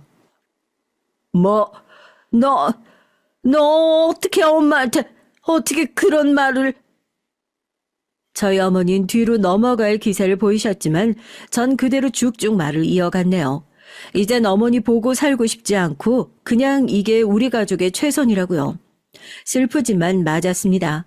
아내는 울음을 그치지 못하고 조용히 눈물을 닦고 있었는데 어머니가 나가시고 난 뒤에 제가 아내를 껴안으며 더 이상은 저희 어머니 못 오게 하겠다고 했죠. 지금 생각해도 그거 하나는 잘한 것 같네요. 그런데 인생의 힘든 일은 모조리 같이 샌드위치처럼 껴오는 건가 봅니다. 이것이 제 운명인가 봐요. 어머니가 여전히 집 문을 두드리고 고함을 치고 있는 사이 처제가 미국에서 완전히 귀국을 한 겁니다.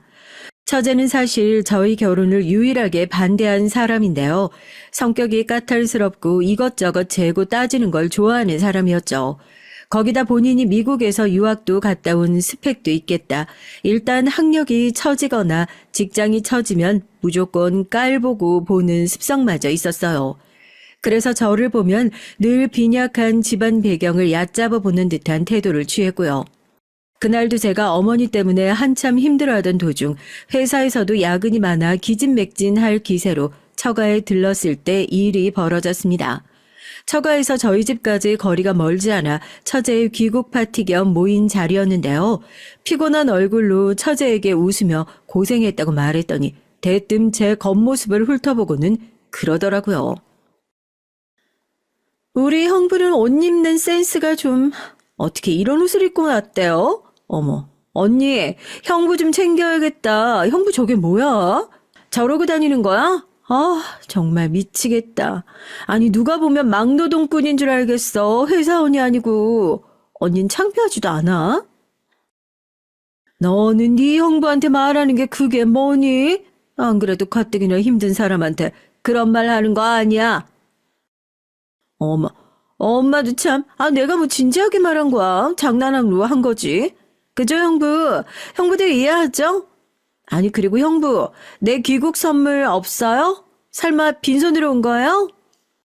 장모님이 말려주셔 장난식으로 한 비꼬기가 끝나긴 했지만 이런 비꼬긴 계속됐습니다.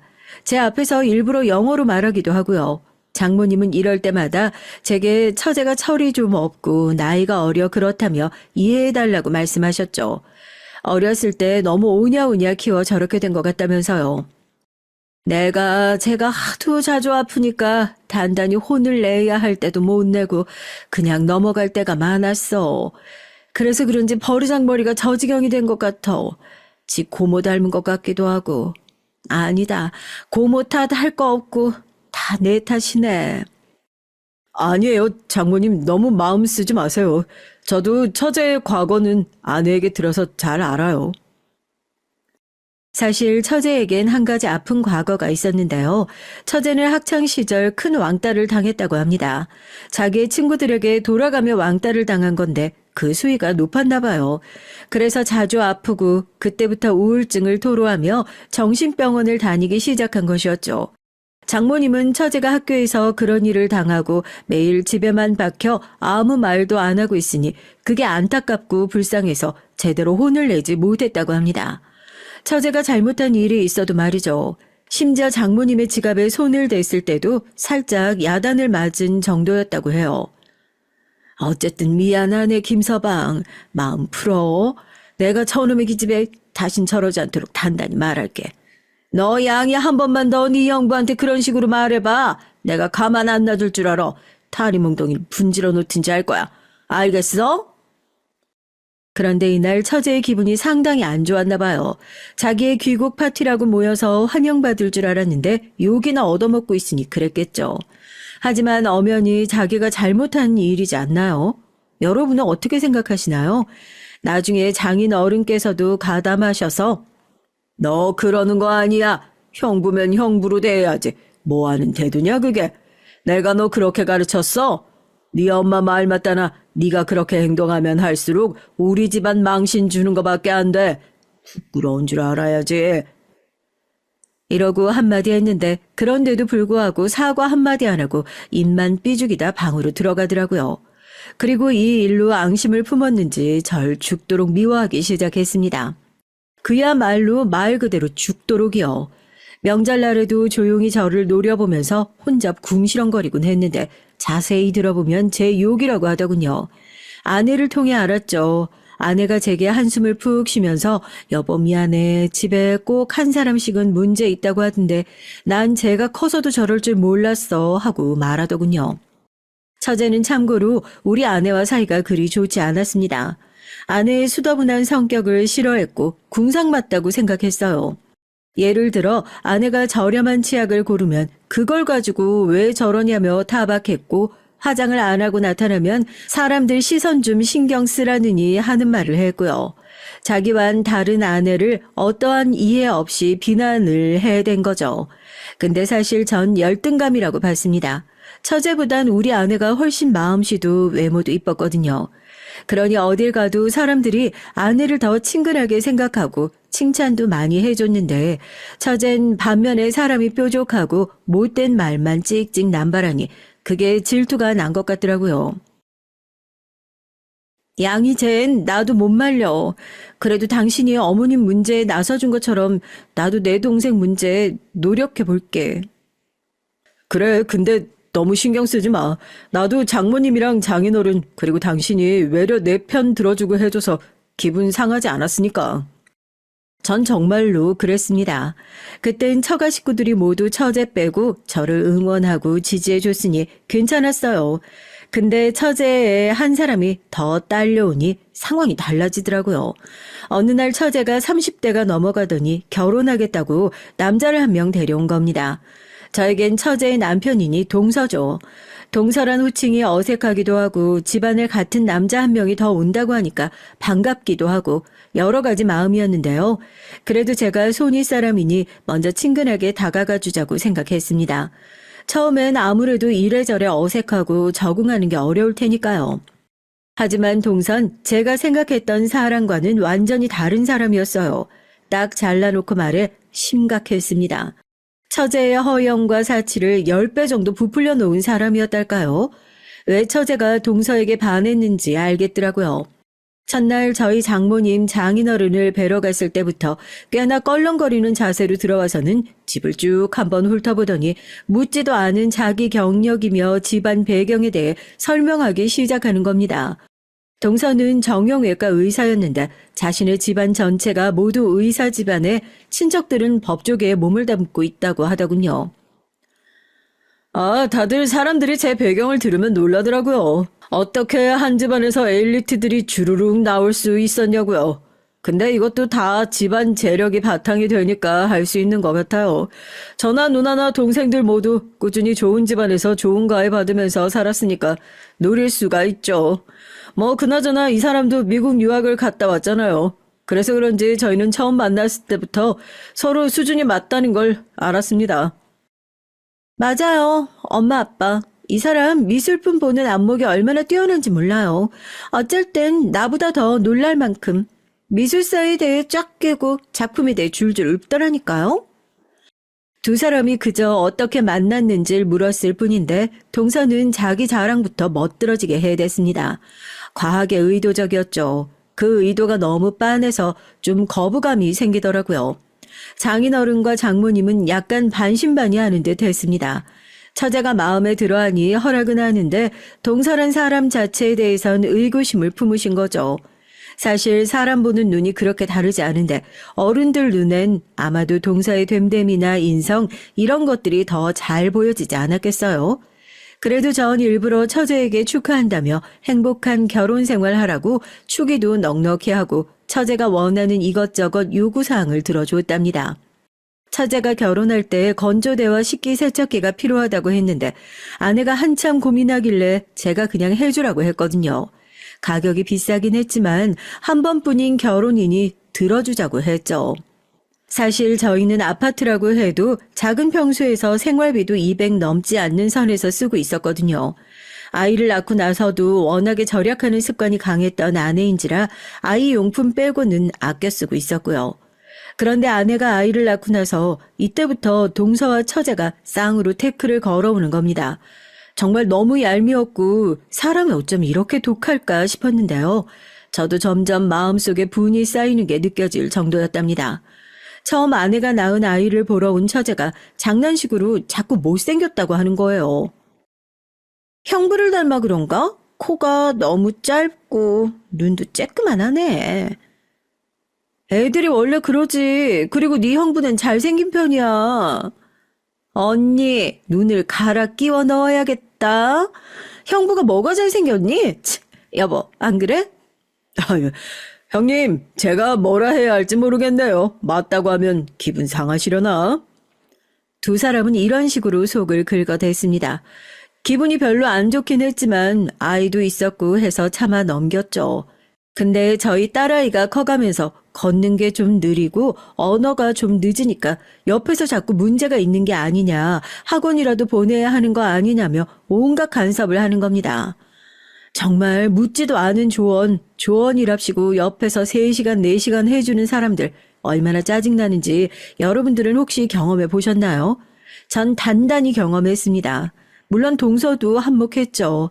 동서는 슬그머니 이런 말까지 얹더라고요. 제가 이혼 가정에서 자랐다는 걸 듣고 말입니다. 형님, 아버지 역할도 중요해요. 형님이 좋은 가정에서 자라시지 못한 거 들었거든요. 배우지 못하셨을 수도 있지만 형님이 아버지 역할 잘 해주셔야 합니다. 혹시 또 알아요? 애들 엇나가는 거 순식간이거든요. 듣기론 형님이 이혼 가정에서 자랐다고 하시던데. 동서, 물론 나도 알고 있지. 내가 그걸 모를 리가 있나? 근데 이혼 가정에 대한 편견 같은 거 있나? 순간 불쾌해져서 저도 모르게 확 쏘아붙였어요. 이미 전 우리 아이와 잘 놀아주고 열심히 육아에도 참여해주고 있는데 가정 환경에 대해 논하니 짜증이 났거든요. 거기다 결정적으로 이 사건이 생기면서 처제와 동서는 이제 멀리해야겠다는 결론이 섰습니다. 그날은 처제와 동서가 우리 아이 초등학교에 입학하는 날이라고 해서 축하해주겠다고 식구들 모두가 함께 모인 날이었어요. 우리 딸아이가 장기자랑을 한답시고 앞에서 열심히 춤도 추고 노래도 불렀는데요. 딸아이 꿈이 연예인이었거든요. 다들 한 번씩 그런 꿈 꾸잖아요. 특히 어린아이들은 TV나 이런 곳에 노출되다 보니 딸아이도 연예인을 하고 싶어 했는데요. 그걸 보던 동서와 처제가 한껏 비웃기 시작하는 겁니다. 아니 언니, 너무한 거 아니야? 준이가 저 실력으로 무슨 연예인이래? 저 정도면 기획사도 못 들어가지. 아무리 애기들 재롱잔치라고 해도 그렇지. 저렇게 나대다가 학교에서 왕따 당하겠어. 여보, 그만해. 애가 들으면 상처받겠어. 근데 조금 보기 그렇긴 하네. 연예인이면 갖춰야 할 게 얼마나 많은데. 준이가 얼굴이 형님을 닮아서 못생기고 키도 작잖아. 뭐 요즘 애들 나이 먹으면 키 큰다고 하긴 하지만 그것도 모르지. 형님의 키가 작으시니까 그 유전자 어디 가겠어? 맞아, 형부. 너무 기분 나빠하지 마세요. 우린 준이가 귀여워서 그러는 거예요. 언니도 기분 나빠하지 마. 난 우리 준이가 나처럼 좀 이뻤으면 연예인도 할 수 있고 좋겠는데 안타까워서 그러지. 절대 받아들일 수 없었죠. 이건 대놓고 저를 물먹이는 소리였습니다. 말이 먼저 나가더라고요. 저기요, 처제. 동서, 지금 우리 애한테 뭐 하는 짓입니까? 어른이 돼서 이게 지금 말이 된다고 생각해요? 잘했다고 박수 쳐주진 못할 망정 뭐가 뭐 어째요? 처제는 그럼 지금 그렇게 본인 얼굴에 만족해서 매일 성형외과 다니며 얼굴 뜯어고치고 그러는 거예요? 동서도 그런가? 한순간에 분위기가 험악해졌고 딸아이는 결국 울고 말았습니다. 동서와 처제가 깔깔거리며 저딴 소리들을 늘어놓더니 결국은 딸애를 울리고 만 거죠. 딸애가 울면서 아빠 내가 괜히 한 것 같아. 나 춤도 못 추고 얼굴도 못생겼는데 내가 괜히 했어. 너무 창피해. 이렇게 말하는데 마음이 찢어지더라고요. 몸이 덜덜 떨리고요. 딸애를 데리고 잠깐 밖에 나갔다가 다시 한소리하러 들어갔더니 역시나 장모님과 장인 어른이 두 사람을 호되게 야단치고 있었습니다. 양이 너 내가 말 안 했냐? 윤서방 자네도 이러는 거 아니지. 왜 아이한테 그런 쓸데없는 말을 해서 가슴에 멍을 만드나? 나는 인격이 형성되지 않는 사람은 싫어. 아무리 잘나고 사람이 쓸모가 많아도 다른 사람 함부로 비하하고 멋대로 구는 사람은 싫단 말일세. 내 말 무슨 말인지 알겠나? 그런 사람이면 그 쓸모는 쓸모 있는 게 아니야. 그냥 사람 껍데기만 뒤집어 쓰고 쓸모 있는 척 사는 거지. 장모님이 어렵게 말씀하셨지만 그것은 너무나 지당하신 말씀이셨어요. 동서는 장모님이 잔뜩 열이 올라 화를 내니 아무 말도 못하고 처제와 비슷한 얼굴로 앉아있다가 가더라고요. 두 사람에게선 사과 문자 하나 없었습니다. 아내는 거기에 또 열이 받아 했고요. 아내는 원체 마음이 약한 사람이라 잘 울기도 했고 또 상처도 잘 받을 만큼 여린 사람이었죠. 그 일로 동생에 대한 실망이 컸는지 두 번 다시 처제와 연락하고 싶지 않다고 전화번호까지 지워버리더군요. 저도 괜스레 마음이 아팠습니다. 딸에게 미안했고요. 하지만 전 왠지 모르게 불길한 느낌을 느꼈습니다. 이 정도에서 끝나지 않을 것이라는 더 불길한 일이 일어날 것 같은 예감을요. 더군다나 당시 제게 새로운 일이 생겼는데요. 때마침 전 회사에서 힘든 나날을 보내고 있었어요. 한 번도 그런 적이 없었는데 도저히 맞출 수 없는 상사를 만나 매일같이 갈등의 연속이었죠. 그러다가 마침 제 회사 동료였던 사람이 좋은 아이템이 있다면서 회사를 나간다고 하더군요. 그리고 제게 제안을 한 거예요. 전 이때 아니면 더 기회가 없을 것 같아서 알겠다 하고 아내에게 동의를 얻었습니다. 여보, 동료네 쪽 아버지가 공장도 운영하시고 아이템이 괜찮아서 하고 싶은데 괜찮을까? 당신만 동의해주면 난 금방이라도 뛰어들고 싶어. 우리 애한테 자랑스러운 아빠가 되고 싶어. 비록 대학도 내 돈으로 다니느라 늦게 졸업했고 회사도 늦게 들어갔고 집안 형편도 썩 넉넉지 못하지만 내 인생만큼은 새롭게 살 수 있잖아. 우리 애한테 좋은 환경 만들어주고 싶어. 아내는 제 말을 알겠다며 어렵게 동의했어요. 원체 아내는 안정적인 걸 추구하는 사람이라 많이 불안해했을 것인데 제 의지와 열정을 막을 수 없다고 생각했나 봅니다. 그리고 전 그때부터 사업에 뛰어들어 정신없는 나날을 보냈습니다. 일은 생각보다 잘 풀려나갔어요. 초창기 4년까지는 고생하고 다른 사람들 비위도 맞춰가며 회사로 돌아가고 싶은 욕구를 꾹 참으며 버텼죠. 4년에서 5년은 거의 버텼다고 보는 게 맞을 겁니다. 근데 그 버팀을 참고 견뎠더니 이제서 일이 제 뜻대로 풀리기 시작하더라고요. 물론 여기에 시기 질투하는 사람들은 상당했고 특히 가족 중에도 있었어요. 일단 저희 어머니였죠. 그때 어머니가 암으로 수술을 받고 투병 중이었는데 그것까지 외면할 수 없어 수술비를 보태주었더니 계속해서 저를 찾아오시더라고요. 놀라웠던 건 저와 인연을 끄는 줄 알았던 저희 형제들까지 저를 찾아왔다는 겁니다. 제 사업이 잘 되고 있다는 걸 들었다고 자기도 숟가락을 얹고 싶다면서요. 그래도 우리가 한 뱃속에서 태어난 형제인데 이럴 때 서로 돕고 살아야지, 안 그러냐? 난 널 한 번도 남으로 생각해 본 적이 없다. 넌 언제나 내 동생이었어. 네가 잘 되니까 너무 좋다. 그래서 말인데 형도 네 회사에 자리 하나 만들어주면 안 될까? 형이 사실 요즘 먹고 살기가 힘들다. 형의 말을 듣는데 문득 어린 시절의 기억이 막 스쳐 지나가더라고요. 저희 형들은 결혼식 때만 잠깐 찾아왔지 그 이후로도 오랜 시간 본 적이 없었고 생일에도 문자를 보낸 건 저였지 형들은 제 생일에 언제인지 관심도 없었습니다. 아예 제 인생에 관심이 없었죠. 근데 갑자기 사람이 성공이란 궤도에 올라서니 이렇게 떼거지로들 몰려와서 난리가 났더라고요. 저라면 자존심이 상해 못할 것 같은 짓을 하면서 말입니다. 전 그때 아내에게 말했어요. 여보, 우리 잘 되고 있는 거 다른 사람들은 최대한 모르게 하자. 이번 일 겪고 나니 확실히 알겠어. 우리가 잘 된 게 마냥 좋은 것만은 아니라는 거. 누군간 반드시 질투하고 깎아내릴 거야. 그도 아니면 돈 달라고 붙거나 우리 형들처럼. 그러니까 당신도 처가인 비밀로 해줘. 정 말하고 싶으면 처제 쪽엔 말하지 말아달라고 해줘. 알겠어. 당신 생각에 나도 동의해. 양이 같은 애는 아마 당신이 성공했다면 배 아파 죽으려고 할 거야. 아님 뭐라도 뜯어내지 못해 안달이거나. 나도 말하지 않으려고 했어. 어차피 우리가 어디 다른 데로 이사 갈 것도 아니고 그대로 이 생활 유지할 건데 뭐따로 말해. 난 이대로도 만족해.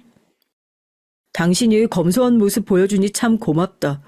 아마 다른 여자들이었다면 명품 샵도 가고 싶어하고 가방도 사고 싶어 했을 텐데. 그랬더니 저희 아는 제 말에 씩 웃으며 어디 자기가 그럴 사람이냐고 그런 곳 돈 아까워 죽겠다고 하더군요. 차라리 그 돈 쓸 거면 제 사업에 더 투자하라고 말하면서요. 이러니 제가 아내를 사랑하지 않을 수 없죠. 늘 한결같은 아내를 위해서라도 전 더더욱 열심히 일했고 형제들과 어머니에게선 연락을 딱 끊어 다신 연락하지 말라고 엄포를 놓았습니다. 이건 아버지를 통해 전달했는데요. 아버진 오랜만에 온 자식의 연락에 약간 놀라시는 듯 하더니 알겠다고 어색하게 전화를 끊으시더군요. 아무쪼록 전 이대로 지금의 평화를 이어가고 싶었답니다. 하지만 처제가 아이를 낳고 동서가 자기 개인 병원을 차려 잘 나가기 시작하면서 둘의 허세가 하늘을 찌르기 시작하더라고요. 처제가 아이를 낳은 건 좋은 일이었지만 문제는 처제가 자꾸 저희 아이와 비교하면서 자기 애가 뭐 더 잘났네, 더 잘하네 하는 말들을 하는 거예요. 아내는 되도록 처제의 연락을 받지 않으려고 했지만 처제는 일방적으로 전화를 해댔죠. 아내가 전화를 안 받으면 저에게까지 연락을 해서 언니를 바꿔달라고요. 언니, 우리 애는 벌써부터 예체능의 재능을 엄청나게 보이는 것 같아. 내가 하나를 가르쳐주면 열을 한다니까. 글쎄 어젠 피아노를 가르쳐줬는데 바이올린도 하고 싶다는 거야. 아무래도 두 개 다 가르쳐봐야겠어. 그래야 우리 애가 뭘 잘하는지 알지. 언니 애는 그러고 보면 참 안쓰럽다. 우리 애기처럼 다 잘해야 되는데. 예, 그렇게 어린애한테 자꾸 뭐 배워라 강요하고 그럼 못 써. 너 너무 어렸을 때부터 애 영어 유치원 보내서 한글도 못 되는 애가 얼마나 힘들어했니? 그거 잊었어? 괜히 스트레스 주지 말고 자유롭게 키워. 그래야 애를 알아가고 하는 거야. 매일 맘카페 같은 데 가입해서 자꾸 이상한 말만 주워듣지 말고. 어머머머, 언니 질투하는 거야? 우리 애가 너무 잘나서 그래? 참나. 언니, 아무리 그래도 동생 애 질투하는 건 좀 너무했다. 언니 애가 잘나지 못한 걸 왜 나한테 풀어? 언니도 그럼 학원 보내고 가르치고 해. 너무 안 하니까 애가 점점 이상해지잖아. 하기야, 그것도 경제력이 뒷받침 되어줘야지. 형부가 시원찮으니 언니도 하고 싶은 대로 못하는 거겠지. 그러길래 형부를 좀 괜찮은 남자로 골라서 결혼을 하지 그랬어. 너 말 그만 못해? 자꾸 유치하게 나올 거니? 네 형부 벌이에 대해 네가 뭘 안다고 함부로 짓거려? 내가 왜 몰라? 형부 벌이로 언니 식구 겨우 먹고 살잖아. 우리 남편은 의사야. 의사 월급이 얼만지 알아? 가늠이나 돼? 개인 병원까지 떡하니 차려서 잘 나가는 의사 남편이니 난 아무 걱정 없어요. 그리고 언니가 뭘 알아? 원래 애는 여기 서울 아줌마들이랑 계속 정보 주고받으며 키우는 거야. 나중에 두고 보자고. 알게 되겠지. 부모 경제력에 따라 애 수준도 어떻게 차이가 나는지. 원래 애도 부모 수준 따라가는 거거든. 아내의 말에 발끈한 처제는 이렇게 다다다다 악질적인 말을 쏘아붙였습니다. 그러면서 자기네는 부유한 경제력이 뒷받침되니 이런저런 과외도 시키고 학원도 보낼 수 있다며 저희를 안타까워하더군요. 아내는 여기에 하고 싶은 말이 많은 얼굴이었지만 제 얼굴을 보고 한번 참는 듯 했어요. 제가 처제네 쪽엔 함구하라는 약속을 지키려고요. 솔직히 저도 그 말을 듣고 인간으로서 화가 나지 않은 건 아니었습니다. 너무나 비인간적인 말이잖아요. 그런데 전 그냥 무시해버렸어요. 어차피 제가 동서보다 버는 돈이 훨씬 많고 처제가 말한 그 수준 차이는 이미 어마어마할 테니까요. 그리고 저와 아는 이미 아이가 원할 때 나중에 유학을 보내주기 위해 다 결정을 해놓은 상태였기에 더 그런 말들에 발끈하지 않았습니다. 사실 열등감이 있고 자격지심이 있는 사람들이 발끈하고 곱씹고 힘들어하는 거지. 저희는 이미 충분히 행복하고 다 갖춰져 있었어요. 그러던 어느 날 대형 사건이 일어나고 말았습니다. 이날 동서도 처제도 제게 깊이 고개를 숙이게 됐고 처가가 한바탕 뒤집히고 말았네요. 이 날은 장인어른의 생신날이었는데요. 평소에도 절 아들처럼 챙겨주시는 장인어른이셨기에 어떤 선물을 해드릴까 고민하다 구두를 골랐어요. 장인어른은 신발에 관심이 많은 멋쟁이셨거든요. 그래서 백화점에서 좋은 구두를 하나 포장해서 처가에 도착을 했죠. 마침 처제와 동서도 함께 와 있었는데 어쩐지 두 사람이 어깨가 바짝 올라가 있었습니다. 형님 왔어요? 아이고, 저희 먼저 도착해 있었어요. 차가 많이 막히셨나 봐요. 처음에 이렇게 동서가 살갑게 굴더라고요. 원래는 본체 만체하던 동서가 웬일로 저러나 싶었죠.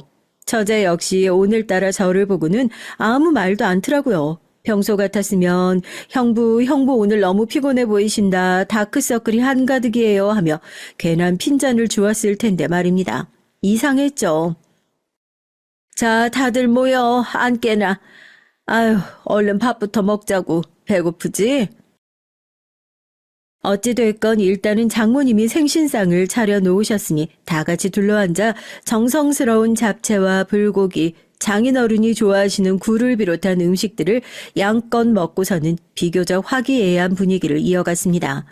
장인어른이 최근에 장기에 빠지셨는데 저도 한때 장기에 관심을 뒀어서 그 얘기로 주거니 받거니 하고 있었죠. 그러다 배가 좀 꺼졌다 싶었을 때쯤 후식으로 아내가 직접 만든 케이크를 꺼냈어요. 우리 아내는 워낙 솜씨가 좋아서 베이킹도 직접 할 수 있었거든요. 아내가 만든 케이크에 적힌 정성스러운 문구, 사랑하는 아빠 오래오래 행복하게 사세요 라는 문구를 보곤 장인어른께서 감동스러운 눈물을 지으셨습니다. 아이고, 우리 딸이 역시 최고네. 고맙다. 고마워. 장인어른, 이거는 제 선물입니다. 장인어른께서 이 브랜드 구두 좋아하시잖아요. 신고 친구분들께 자랑하시고 좋은 곳도 많이 다니세요. 제가 구두를 선물해드린 이유는 사실 장인어른이 신발에 관심이 많기도 했지만 장모님과 해외여행을 계획 중이라고 들었거든요. 그래서 유럽이나 그런 경치 좋은 곳을 간다면 이 구두를 신고 사진을 멋들어지게 찍는 것도 좋은 추억이 될 것 같아 선물해드린 거였습니다. 장인어른은 예상대로 너무나 좋아하셨어요. 반짝거리는 구두가 너무 마음에 든다며 해외여행 가실 때 꼭 가져갈 거라고 몇 번이나 말씀을 하시더군요. 아이 같은 모습에 저도 덩달아 미소가 지어졌습니다. 근데 이런 분위기를 방망이로 내동댕이 치듯 깨버린 건 동서였어요. 동서가 갑자기 픽 하며 웃더니 장인어른을 데리고 밖에 나가자고 하더라고요. 바람도 쐬고 가까운 곳으로 걸으면 좋을 것 같아서요. 제 선물은 밖에 있거든요. 의기양양하게 웃는 처제를 빼곤 모두가 의아해했습니다. 무슨 선물이길래 밖에다가 준비를 해놨다는 건지 궁금했죠. 그리곤 장인어른 역시 기대하는 표정으로 나가셨는데 외제차가 떡하니 서 있더라고요. 벤츠였는데 장인어른께선 그 차를 보고 약간 멋쩍은 미소를 지으셨습니다. 아니, 정말로 이걸 선물로 주는 거야? 선물이 너무 커서 부담스러운데. 아니에요, 장인어른. 의사 사위 성이니까 이 정도는 받아주셔야죠. 그리고 제가 얼마를 버는 놈인지 아시지 않습니까? 이 정도는 전혀 무리가 아니니까 받아주세요. 동서는 저를 보며 장인어른에게 그렇게 말하더군요. 이상하죠. 선물은 장인어른에게 주면서 저를 보고 말하더라고요.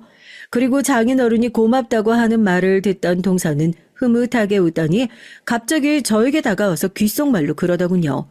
지금 생각해도 정말 폭탄 발언이었는데요.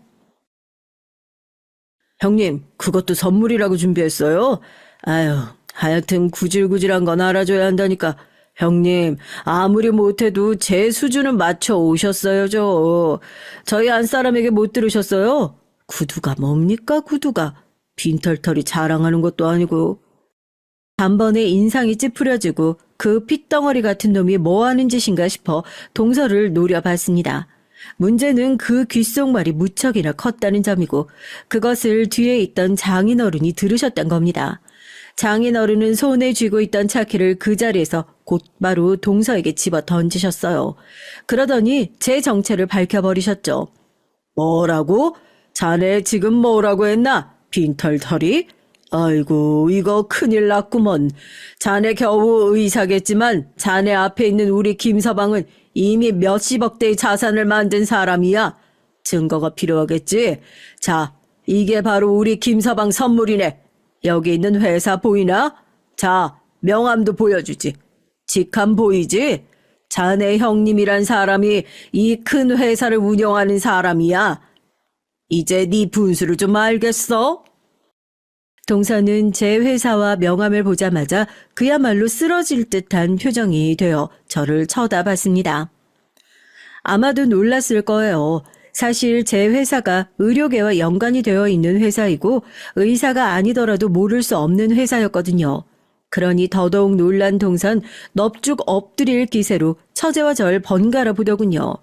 처제도 너무 놀라 제 아내를 쳐다보고 있었고요. 아내는 처제를 일부러 외면하고 있었습니다. 언니, 진짜야? 형부가 정말, 아니, 저런 위치에 있는 사람이라고? 말도 안 돼. 그럼 왜 말을 안 한 건데? 왜 속인 건데? 속이다니 뭘 속여. 내가 너한테 왜 속속들이 우리 집 사정을 다 말해야 되는데? 난 처음부터 너를 말할 가치도 없는 사람이라 생각했어. 넌 우리 가족에게 믿을 수 없는 사람이었다고. 누가 널 이렇게 만들었니? 양이야, 이젠 제발 정신 좀 차려라. 병원 망해가는 거 모를 줄 알아? 우리 다 알고 있어. 여기서 아내의 말에 동서는 정말로 무릎을 털썩 꿇어버렸죠. 아마 동서는 모를 거라고 생각했겠지만 저희는 모두 알고 있었거든요. 동서의 병원이 망해가고 있고 불친절한 진료로 소문이 안 좋게 나서 적자를 보고 있다는 것을요. 그런데도 무리해서 외제차를 선물해 저를 무시하려 했던 동서를 어떻게 생각해야 할까요? 여러분은 어떻게 생각하시나요? 전 이미 저를 대신해 그들을 짓밟아주고 있는 아내를 보니까 그만하면 됐다 싶어 아무 말도 않고 지켜보고 있었어요. 그런데 여기서 장인어른이 통쾌한 한 방을 날리셔 마무리를 지으시더라고요. 그리고 자네가 선물한 이 차 도로 가져가게. 이미 큰 사위가 내게 외제차라면 몇 대를 선물해줘서 질려서 안 타려던 참이니까 사람이 건박을 떨어도 정도가 있지. 어디서 이런 말도 안 되는 시건박을 떨어. 자넨 이 기회에 단단히 알게나. 사람이 찢고 까부는 것도 상대를 봐가면서 해야 한다는 걸 알겠어? 이제 그럼 꼴도 보기 싫으니까 둘 다 꺼져. 양이 너도 이제 없다 생각할 테니 다시 집에 들락거리지 말아라. 장인어른의 한 방은 정말이지 통쾌했어요. 두 사람은 눈물을 질질 흘리며 집으로 돌아갔고 그날의 생신 파티는 조금 어그러지긴 했지만 저희끼리 축하하는 것으로 마무리를 했죠. 장인어른은 이날 제 손을 잡고 그러시더라고요. 자네가 많이 애쓰고 참아준 거 알아. 난 자네같이 그릇이 넓은 사람도 없다고 생각하네. 자네 아랫사람이 꼴보기 싫은 행동을 수차례 했는데도 그걸 다 넘어가 주지 않았나. 그걸로도 이미 증명이 된 셈이지. 내가 뭐 재산이랄 것도 당연히 자네보다 별로 없고 가진 건 크게 없지만 난 자네를 내 가족으로 맞이해서 그게 너무 고맙고 천운이라고 생각하네. 자네는 하늘이 내려준 복이야. 이 말은 아마 평생 잊혀지지 않을 겁니다. 울컥이는 감정을 애써 눌러가며 고개를 끄덕였죠. 장인어른의 손을 맞잡으며 저도 그랬답니다. 앞으로 남은 날 효도 많이 하고 있는 힘 다해 도움이 되어드리겠다고요. 돈을 많이 벌어도 행복하지 못한 사람들 제 주변에도 참 많습니다. 고급 아파트에 살아도 불평하고 불만하고 삶이 불공평하다고 말하죠. 하지만 행복이란 거 별거 없는 것 같네요. 제겐 그게 가족과 같은 말이거든요. 어린 시절 갖지 못했던 가족을 이렇게 처가를 통해 얻었으니 더 바랄 게 있겠나요? 전 지금 이 상태로 충분히 만족한답니다. 지금까지 사연 들어주신 분들 모두 가족을 소중히 생각하는 마음으로 오늘 하루 잘 마무리하셨으면 좋겠습니다. 사랑합니다.